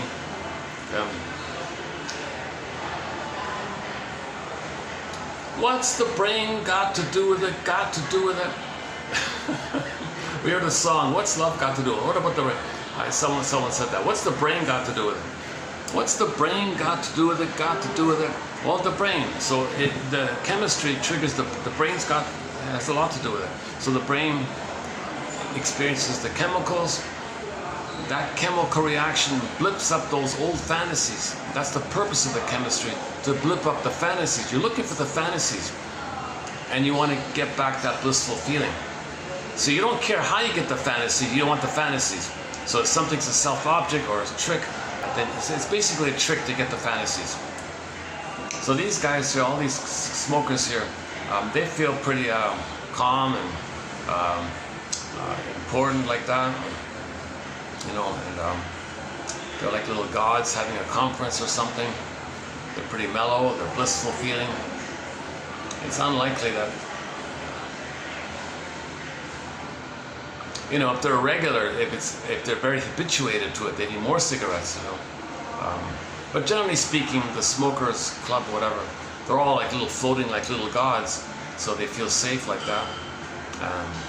He knows he's in his little bubble, and he's in his little bubble, and he thinks I'm in my little bubble. No danger here. So we can all relax like that.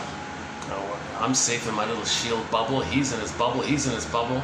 So we can have this little club.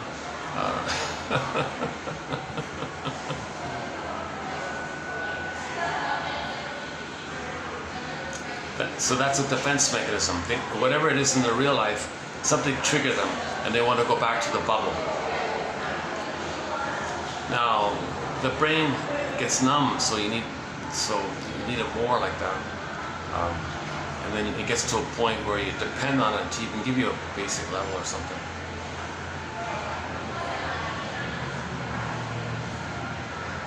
So let's lunge into these quotes then. That's a good bridge. A good bridge for.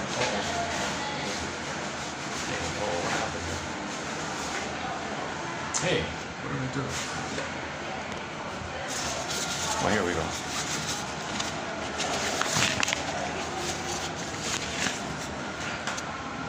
Still recording. Still recording. Okay, so we got an hour to go. But we got just under an hour. Yeah, okay, that's good enough. We got an hour to run through these. Now my camera's gonna shut up. Oh, I've got coffee all over. Oh, jeez. Honestly.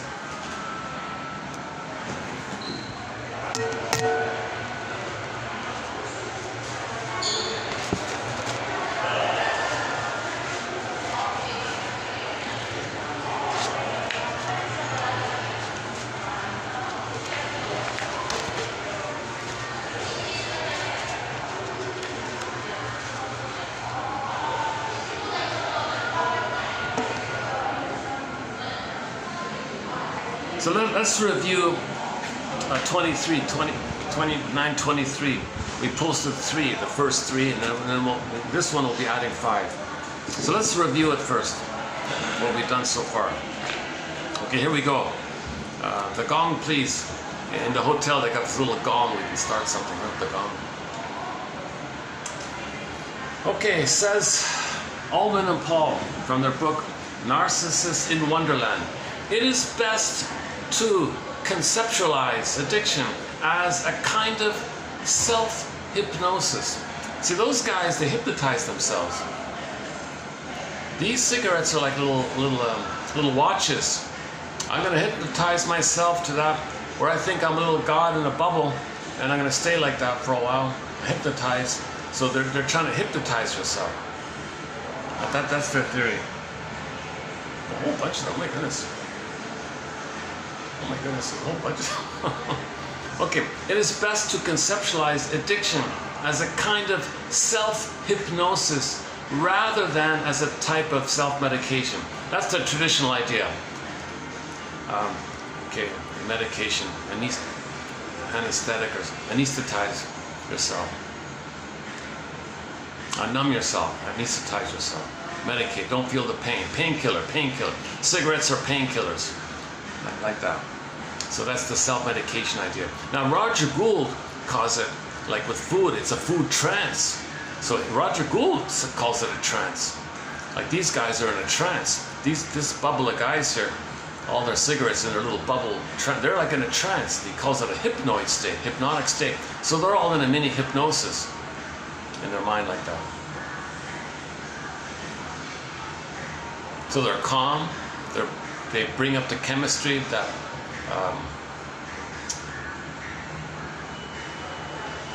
now ironically they might be feeling some stress amongst themselves, so they're going to puff more, even more. One guy's excluded, he's sort of outside the circle, so he's probably feeling anxiety about not being included in the circle, so he's got to smoke more. Jesus. Okay, sorry.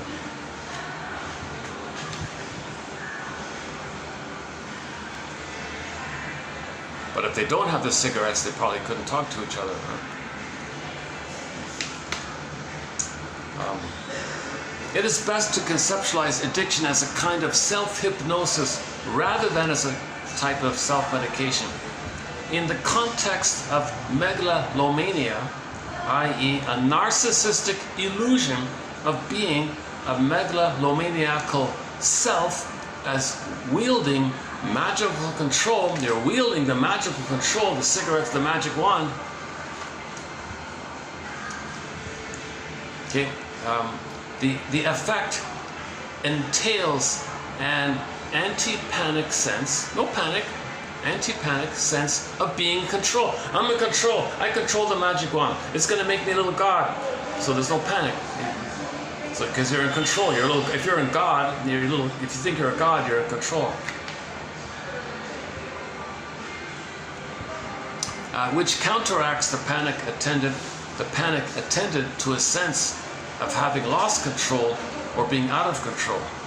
Yeah. So if these guys are triggered, if something reminded them mother's rejection or father's rejection, it bring up those feelings. That's a panic. So anti-panic. Make me a god. Okay, bubble. Superman. However, and paradoxically, rather than reestablishing control, quote unquote, an addict experiences an increasing sense of loss of control, leading to still further and ill-fated efforts at reinstituting the illusion of control.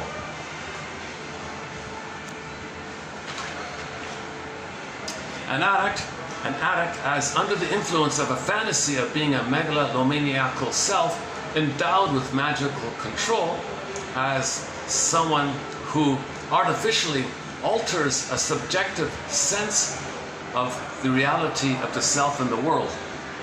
The unconscious purpose of psychoactively altering the meaning of subjective experience. There is a major drawback to the addictive redesigning of a particular psychological terrain. Inevitably, an addict only succeeds in creating what amounts to an illusionary domain.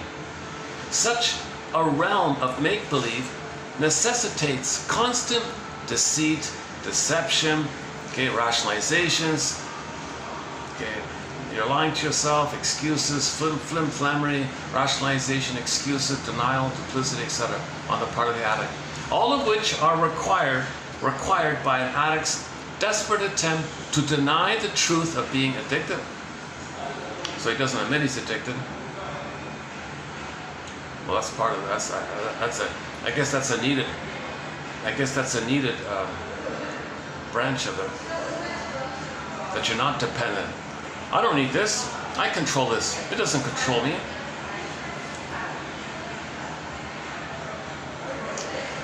Eventually, an addict creates a shadowy netherland of half-truths, making it difficult for an addict to know the difference between fact and fiction. A world of make-believe is a crucial aspect of an addict's double and secret life as a narcissist in a wonderland. See, the original bliss is called narcissism, right? Narcissist looks at the pool of water, he just sees himself, it's all about him, it's all he sees, the breast is him. So if the breast is him, he sees the breast, that's him, he sees himself, and he's trapped in this bubble, he's trapped in the mirror. And so he's in this wonderland dreamy thing. Okay, this is related to what's called primary process mentation, primary process thinking. Primary process thought or fantastic magical thinking is based on a private form of illogic that is not subject to the rules of logical thought derived from common sense, trial and error, induction and deduction, cause and effect. Okay, so primary mentation, secondary mentation. Okay, the baby's dealing with primary mentation, Alice in Wonderland mentation. No, okay, things can flip-flop and shape-shift, the images can morph and twist. No time, condensation, displacement. The up is down, left is right. It's all mad in there. It's all chaotic and mad in there. So the baby thinks he's a little god. Unconditional hallucinatory omnipotence. The mother's feeding him. He doesn't get that. He thinks that's him feeding himself. He's a little god like that. In Piagetian terms, fantasizing is egocentric thought in that it is completely self-centered and without significant reference to a consensually validated notion of reality. Such magical thinking is both a form of mental activity and the ideational affective content of the mind. The mental imagery flowing from such thought processes is derived from an early childhood world of make-believe, pretend, illusion leading to narcissistic bliss. So I guess these guys are all in narcissistic bliss, more or less. Compared to... Yeah, okay. Yeah, I get it, yeah. Yeah, there's another one coming, puffing away. So he's in narcissistic bliss. Okay, so today's one, so we're going to continue here. Okay, from our self-psychological point of view, okay, these two guys, they're big fans of Mr. Heinz Kohut. So we don't really cover his material, I'm not into that kind of area.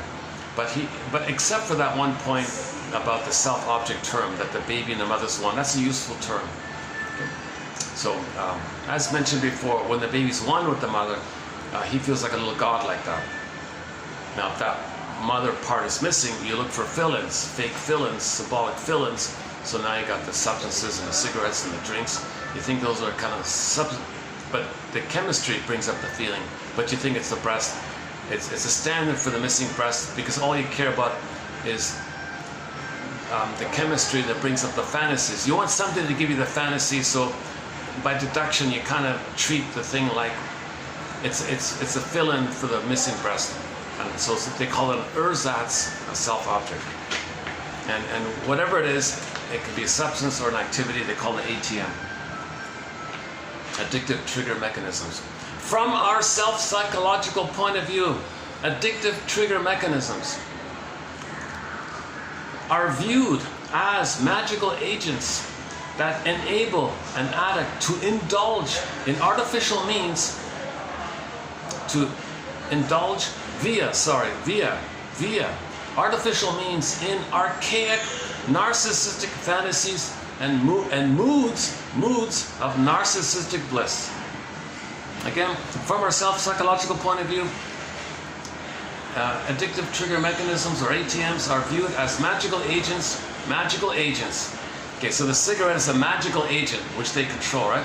They buy it, it's in their pocket, they control it, they're so important, they own it, they control it, they got this little power thing going, right? Okay, so these magical agents that enable the person to indulge via artificial means in archaic narcissistic fantasies and moods of narcissistic bliss. As ersatz self-objects, ATMs serve as a means by which an addict takes advantage of biochemical, physiological, and behavioral pathways, all of which lead to neuroanatomically sensitive areas of the brain. It starts when these addictive trigger mechanisms act either directly or indirectly on specific areas of the brain, thus creating a powerful surge of cerebral activity. This neuroanatomical burst serves in turn as the basis for further psychological, unconscious reaction involving the mobilization of latent fantasies and moods. As a psychophysiological process inherent in all addictions, addictive amnesia involves the dissociative alteration of cognition or thought based on the unconscious reliving of early childhood fantasies and the anesthetization of painful affect and sensation generated by the pleasurable re-experiencing of the mood of narcissistic bliss. This kind of dissociative reliving of fantasy entails what one person referred to as a, quote, hypnoid state. So all those smokers there, they were in a little bit of a hypnoid state. Now some people spend their whole lives in a hypnoid state, you know. So that's the book called The Dissociative Mind, if they have the dissociative attachment style. One guy said, I don't need to drink, I'm always drunk. So he's got the chemistry going on within all the time. He doesn't need any extra tricks. It's just going on naturally. But if it runs out, they might run to the cigarette. So there's an internal pharmacy. If it runs out, they may run to the cigarette machine, whatever.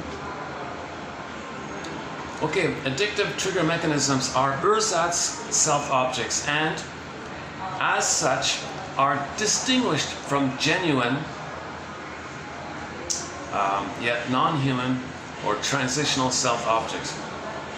Okay, now we're getting into the teddy bear thing. The teddy bear thing, at least it reminds them of the mother. So the mother's real. The teddy bear reminds you of a real mother. If you didn't get the real mother,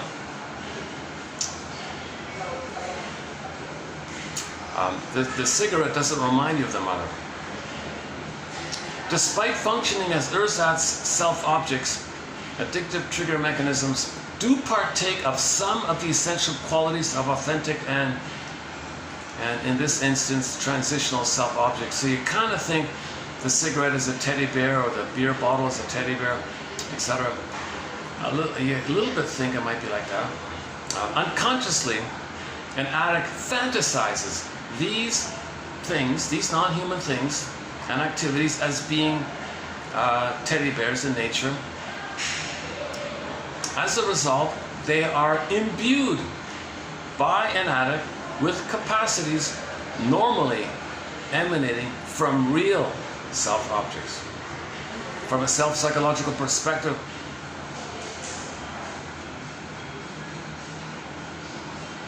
okay, so you in some kind of fantasy way, you think the cigarette's the breast.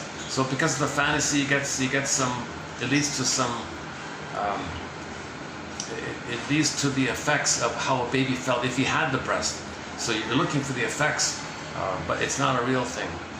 Okay, from a self-psychological point of view, empathy is viewed in terms of the subjective experience of being responded to in an understanding way. Perhaps from the viewpoint of an addict, this accounts for the belief that a bottle of booze is an alcoholic's best friend. Oh yeah, apparently they say that, some drinkers say that. I can rely on this, it's always there. I control it, it doesn't abandon me, it doesn't betray me, it doesn't leave me, it's always there. My favorite brand's always there. You know, it's my best friend like that. I'm in pain, it comforts me.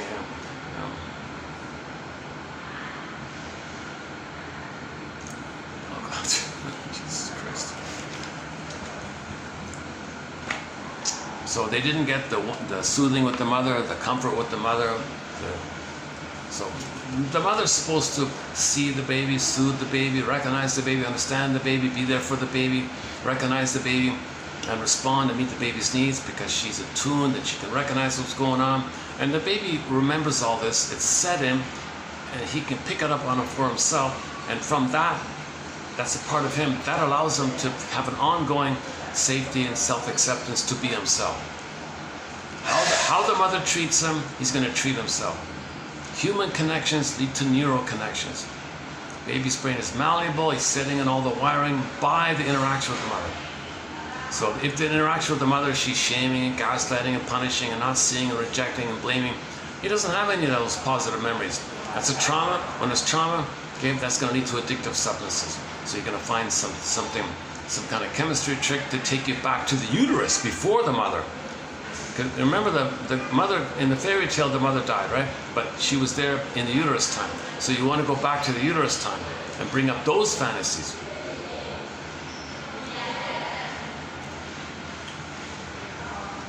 So if you do the self-medication argument, well, mother soothes the baby. But the baby doesn't have any experience of mother soothing them. Now you live in life, you're reminded of that experience. The mother is the world for the baby. As you live in the world, you're reminded of the first world, the prototype. You see the daily world again and again. It triggers up as a catalyst the original world. Okay, then you're always triggering up the terror with the mother. So now you got to soothe yourself. So mother never soothed you, and you're reminded of the mother hurting you. Now how do you soothe yourself? Well, you got to soothe yourself now, right? So it's too painful to soothe yourself directly, so you might engage in addictive trigger mechanisms. Blaming is a good one. Scapegoating is not. Focusing on others. Okay, blaming, prejudice others, and targeting others, or harassing others, or just some kind of external. That's addictive. That's addictive. You feel like a god. It brings up those godlike feelings when you do that, and you're addicted to this. You see. So externalized living does it. It's addictive. Okay, so blaming and shaming and mocking and negative humor, bitter humor, dark humor, all this bitter humor, dark humor, shadow fighting humor, it's addictive stuff. Okay, and envy is addictive, and hating others is addictive, because you don't hate yourself if you hate others, because you made the Faustian deal, you become the mother, you sell your soul, so others play you. So to make you unaware that you're selling your soul, you shame someone else. To make you unaware that you made the Faustian deal of selling your soul by being the active aggressor. And you're addicted when you're one with the mother. See, when you identify with the mother, you're one with the mother, even if it's just the uterus. So a little bit of overlap, I think, in that area.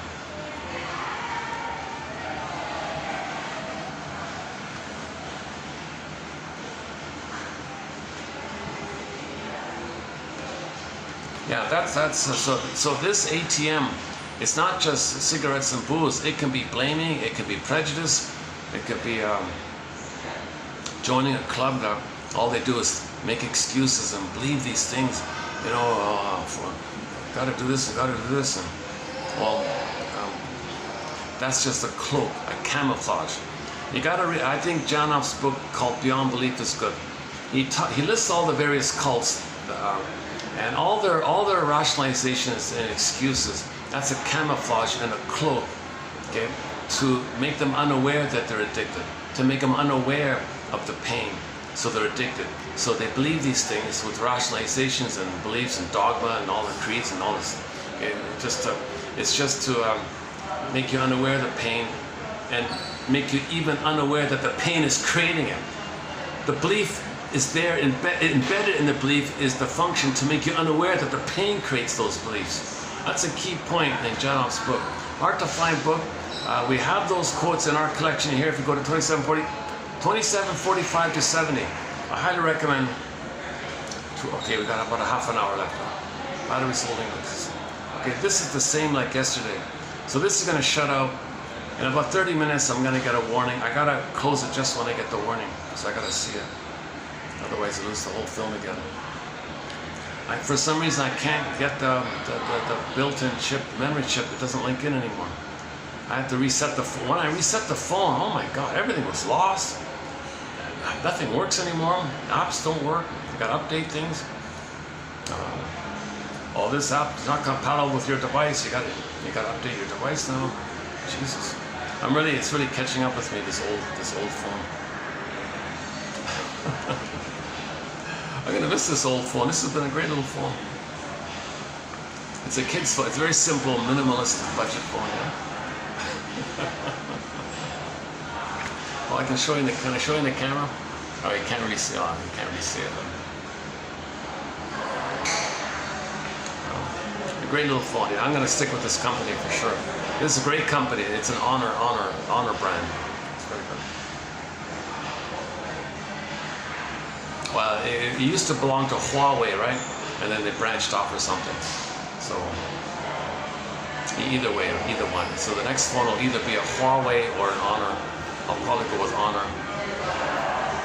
Well, Honor is really Huawei, right? They just branched off kind of thing. This is kind of like a two-in-one thing. I saw the ad that the newest Honor is waterproof. You can put it in water. So if it rains, I don't have to worry about it. And it's folding. You can fold it up and close it so you can expand it. And it's waterproof.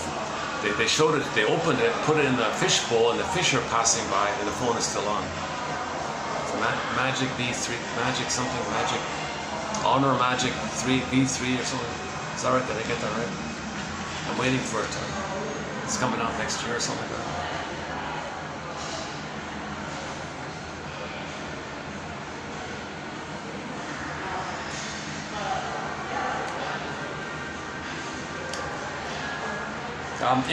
In these, hang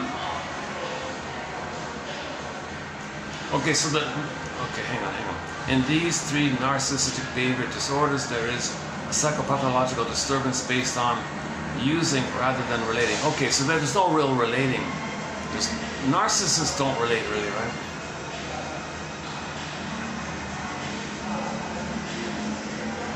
Hang on. An addict does not achieve an organismic-like physiological reaction simply by abusing certain things or activities of equal if not greater importance.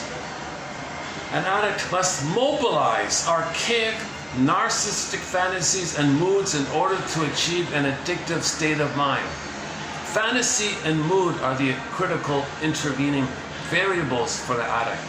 Fantasy and mood are the desired end, whereas the physical or behavioral activity are the necessary means to the end. So the cigarette is just a means to the end.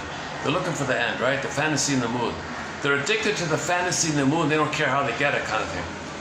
So you say you're addicted to cigarettes. No, that's just the means. You're addicted to the how you feel by it, like at the end of it. The fantasy that comes up.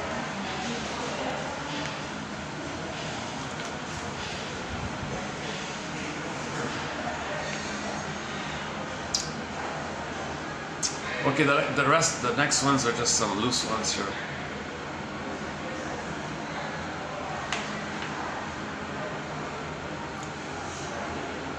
Okay, next one. One from one of our mentors, Edmund Berger. Every symptom has many meanings. The therapist's job is to separate the wheat from the chaff,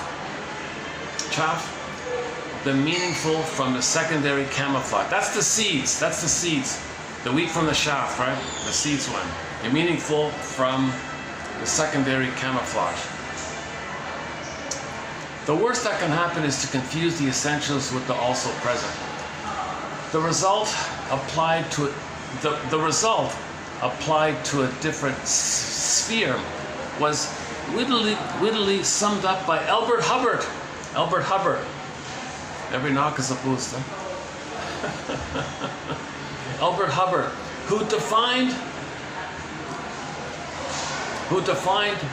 an editor as, quote, a person employed on a newspaper to separate the wheat from the chaff and to see and to make sure that the chaff is printed. So the job of the propaganda is not to tell you the truth, to give you the nonsense. So he has to identify the truth from the nonsense and make sure only the chaff is published. And everyone's confused and distracted and stunned, and so they believe you.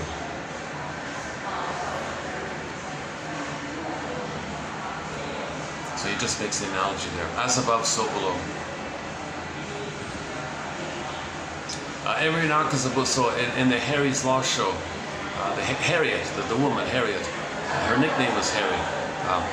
So in the pilot, in the opening, she lost her job, and the line was, some obnoxious person said that every knock is a boost.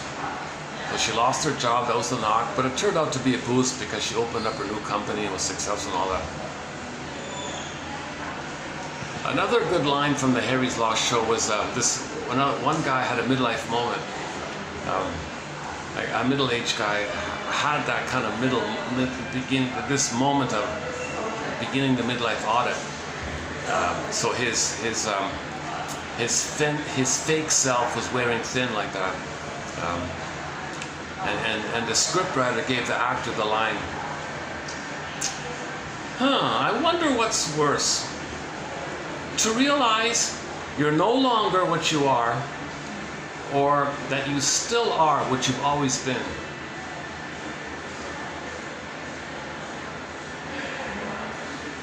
Now, we have a lot of great quotes from TV show. Drop Dead Diva is a good one. Another law one. The law is the wisdom of the ages wrapped in the opinion of the moment. So apply that to yourself, right? We mentioned Route 66. Judd for the Defense, very good ones from Judd for the Defense, starring Carl Betts. No DVD, but it's on YouTube. Actually, the pilot for Judd for the Defense, he also talks about this criminal, and Judd made the psychological point. You're just exposing your parents. You transferred your parents to authority, and you want to expose authority. You're trying to show the world how incompetent and stupid and useless and ineffective and how that the authority is. You have to show up that your mother was like that, your father was like that. You transferred the parent. So he was trying to show up and fool. Look how I fooled you. Look at all these terrible crimes, and I got away with it, and I fooled you. And they had double jeopardy or something, all this. So he was like trying to show up the system, show up everybody. I mean, show up the mother. This issue. Very disturbing episode, of course. But some of the episodes from Judd for the Defense has like a psychological method. Those scriptwriters, some of them had an analytic point to them. So they used the show as just a vehicle to slip in some psychology. They didn't use the psychology to solve the case, but in the process of solving the case, the man had a psychological insight that helped him solve the case. But that wasn't the evidence, but the psychology led him to the evidence, but he had that psychological mind to identify the motive of the criminal. You know, Burglar says, back to Burglar says a lot of people kind of like all these mysteries and novels and crime stories and all that, because it's an externalization to distract them as a defense, to not let them feel that they feel guilty. Oh, they're guilty in the story. It's over there, they're guilty. These characters in these stories, they're all guilty, not me. That's the appeal, that they're guilty, not you.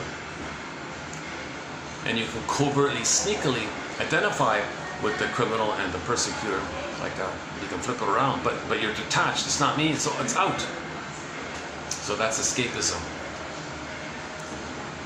The therapy is to help you, make you aware. How do you feel like a criminal? How do you feel like you committed some crime against your mother or your father, and you're in debt and you're due, okay, like the Twilight Zone one. But they don't do that, right? They just want you to escape from your pain by fantasizing with someone else. So blaming, externalization, it's not with them. Projection, it's not with them. But if you project it and keep it in the projection mode, and as a defense against self-knowledge, then that's escapism. But if you project it as a tool to make you aware that it's with him, then it's interpretive and it's helpful and it's healing like that.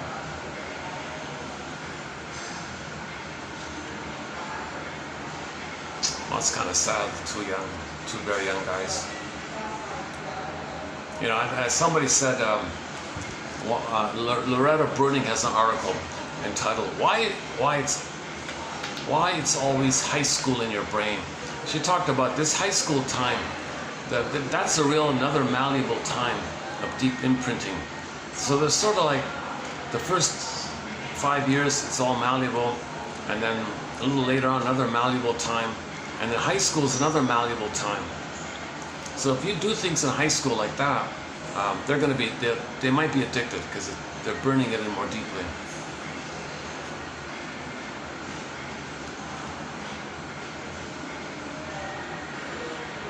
And it's always high school in their brain.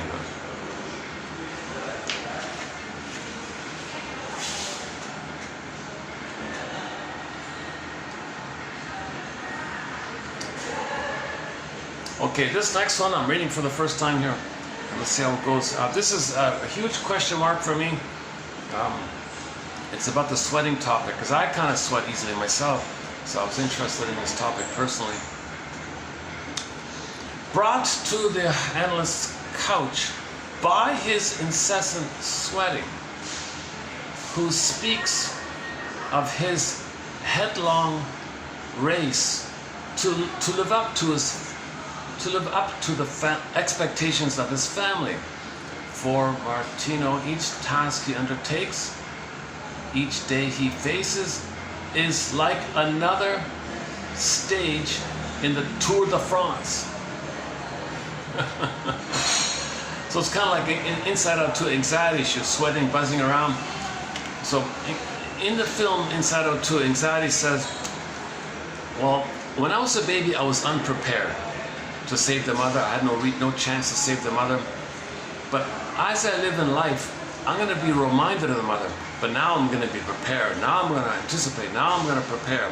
So I got to imagine all these scenarios. What can I do? Can I do this? Can I do this? Can I do this? So you saw her spinning around, imagining case scenarios, drinking energy drinks, spinning around. She was in this whirlwind like this. Yeah? So anxiety means, so she's facing old fears, but she doesn't know what those fears are. But those old fears are coming up, but she doesn't know what they are. She doesn't remember, but the fears are coming up. It's called anxiety. The language of anxiety is visceral stuff, like sweating, like shallow breathing or tension or, I don't know, poor blood circulation or slouching or whatever physiological things you can think about, blushing related to anxiety. So anxiety means, if you feel anxiety in your life, old fantasies of the terror that you had with your mother are coming up and you don't remember it. It's a fear, but you don't remember. Anxiety means you're afraid and you don't know what it is. So 99% of anxiety is like that. Yes, there's some realistic present anxiety. Now, fear is like you can. It's specific. You can name it. You know what it is, and you can run or do something like that. But anxiety, it's a fear. But of what? What am I afraid of here? Why am I buzzing around here? Why am I reaching for the cigarette? Or, like, that's anxiety. Huh? Now, in the cigarette ones, you couldn't figure out how to save the mother. So now you're terrorized. Okay, no soothing. Mother never soothed me.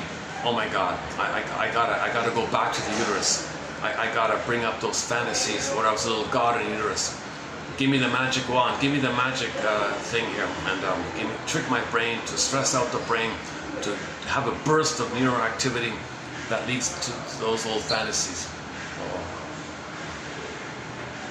So let's see here. I'll just check it out.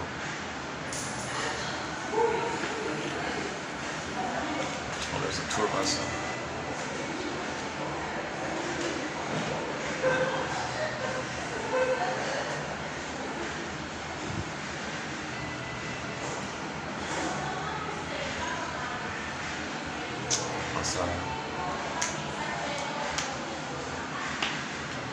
I was just fantasizing for a moment, you know, being like maybe taking a trip, you know, on a tour myself. You know, go to a jungle.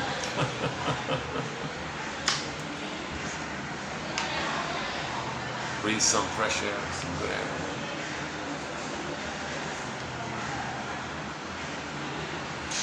It varies where I am. Some days are better, some days it's worse, you know.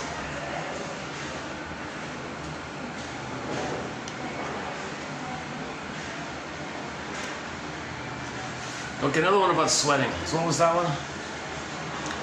Okay, so the source point of sweating in this quote was trying to live up to the expectations of your family. Sweating as something more than the mere activity of the Sudoriferous glands. Conversions. I forgot about that one. What was that about? This was a while ago since, like I'm sort of 2 weeks behind here with the quotes and playing catch up here. Next one. Sweating when our environmental temperature rises. Okay, so when it's hot outside. Oh, hang on. Sweating when our environmental temperature rises, okay, and shivering when the temperature falls are adaptive changes to maintain a relatively constant internal body temperature. So homeostasis, right? The brain then sends a signal to the body to reinstate homeostasis. For example, if the body is warm, the brain will provoke sweating to begin to cool off the body.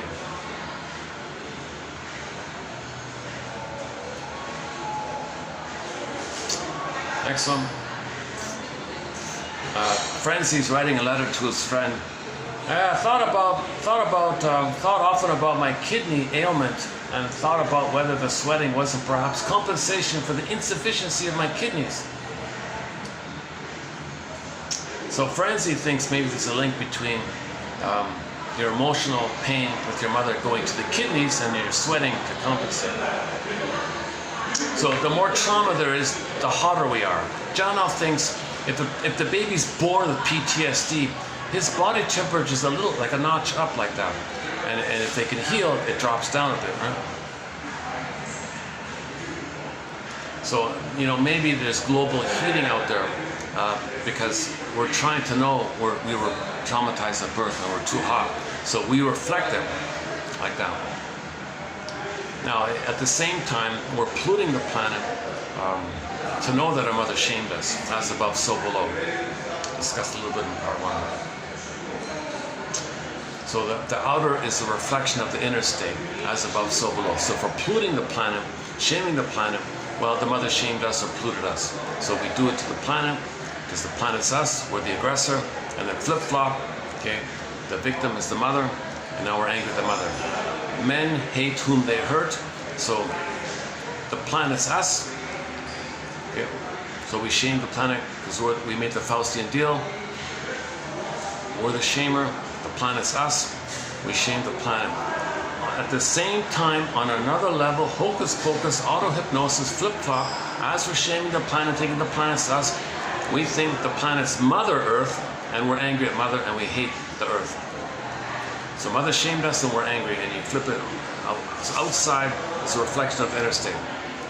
Okay, so if Mother didn't give the baby nutrients and goodness and maternal needs, maternal nutrients, maternal nutrition, emotional nutrients like that, well, how do you reflect that? You identify with the aggressor and deprive the planet, deprive others of nutrients and food. So we're destroying the soil and the food, all that, creating frankenfood and 3D foods coming, they say. Ugh. That's a reflection that we were powder fed. We didn't get. In the breastfeeding, there's no nerves in the rubber nipple. There's no mother feeding because there's no mother. A rubber nipple doesn't link you to the real mother. It's a plastic bottle and someone's holding the bottle. It's not the mother, right? So he felt he didn't get the nutrients. He didn't get the proper emotional mother spirit nutrients in the breast milk. Okay, and so you identify with the aggressor. And create that outwardly as a reflection of what happened to you, as above, so below. Mother gave us emotional poverty, so 20% give 80% physical poverty to reflect our inner state of emotional poverty. The baby had to hand over their resources to the mother. Okay, well, you tell others to hand over your goods as a reflection that we had to hand over our soul. So Mother took our home, identify with her, take other people's home as a reflection. Mother took our home, our embodied home, our embodiment. The outer is a reflection of our inner state. So you want to heal outwardly, you got to play Michael Jackson's song, Man in the Mirror. Look within like that. If we heal the inner, we get back the maiden king, we get back to beingness, the gold, the ball, we're ethical, moral, and natural, and our doing is normal. We don't hurt others. If you're disembodied, your doing is distorted and whacked, repeating unknowingly, trying to know that it's a reflection of your inner state. But we got to know it's a reflection of the inner state as part of getting our story.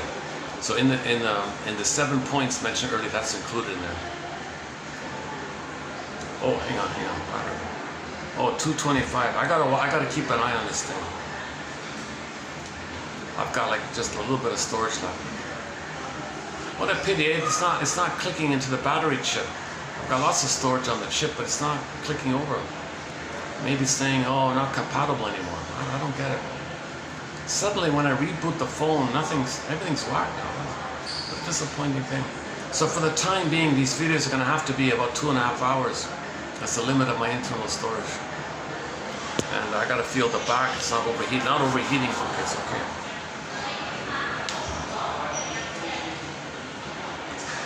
One wonders whether the extravasation of water from the body is not basically an expression of aggressive defense resulting from severe or prolonged non-specific traumas, the acute alarm reaction.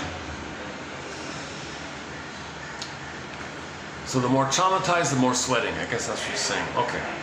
The use of water as a body discharge in the service of the emotions is especially evident in tears, sweating, etc. Okay, that's a big question mark. That's a big question mark. How that could happen. Like if I'm sweating, am I crying? I don't get that. Well, if you're in trauma, you're crying, right? So maybe just a coincidence like that. Maybe just like a wordplay. Maybe she's doing like a wordplay thing to make you think about it. So again, the body remembers. Somatic memories. The body keeps a score. The body remembers. Every body tells a story. Implicit memory, in procedural memory. Okay. So the body remembers. So the baby's crying and screaming to the mother not around, gaslighting, double binding, the energy goes in. The feelings go in, goes to a symptom. The symptom's in pain now. The pain of the psychosomatic symptom is the continuation of the crying and scream to the mother. So if you're hot inside, you're sweating, it's kind of like the crying. Yeah, okay, I see. So the psychosomatic symptoms are a continuation of the crying and scream at the mother. You just turn inward, the body had to hold it. The body's like trying to hold it for you, but it's too much, overloaded pain, blister, pain. Now you got the pain of the psychosomatic symptom, kidney or skin, belt, pimple, or any kind of reaction on the body. That's the overload of the emotions. You turn inward to the body. So it's conversion, right? So the metaphor is water to ice, well, feelings that can't float blocked in the body like a cube like that.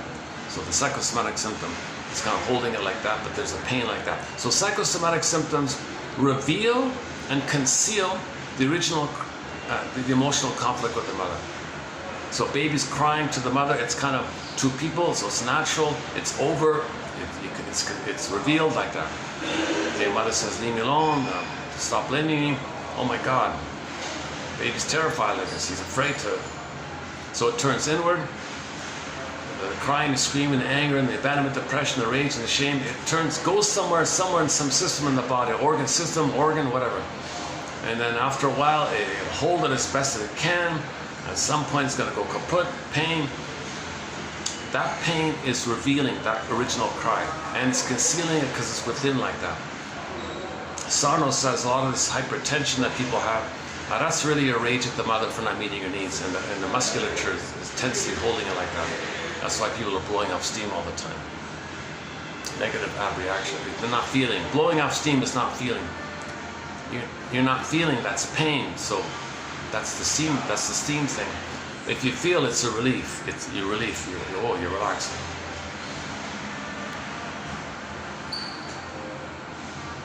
It's too bad about my camera. My goodness, I could keep going. This could have been a longer video, yeah. I got all this caffeine in me.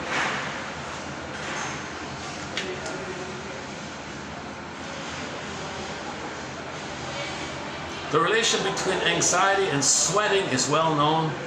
Okay, I didn't know that. It's funny, I sweat easily. I didn't think of it as prenatal.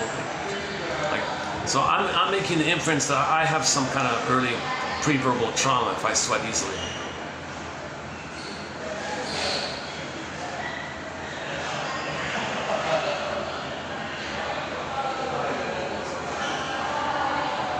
That's a huge question with this physiological response of sweating. So anxiety, the language of anxiety is physiological stuff. So sweating is a physiological thing.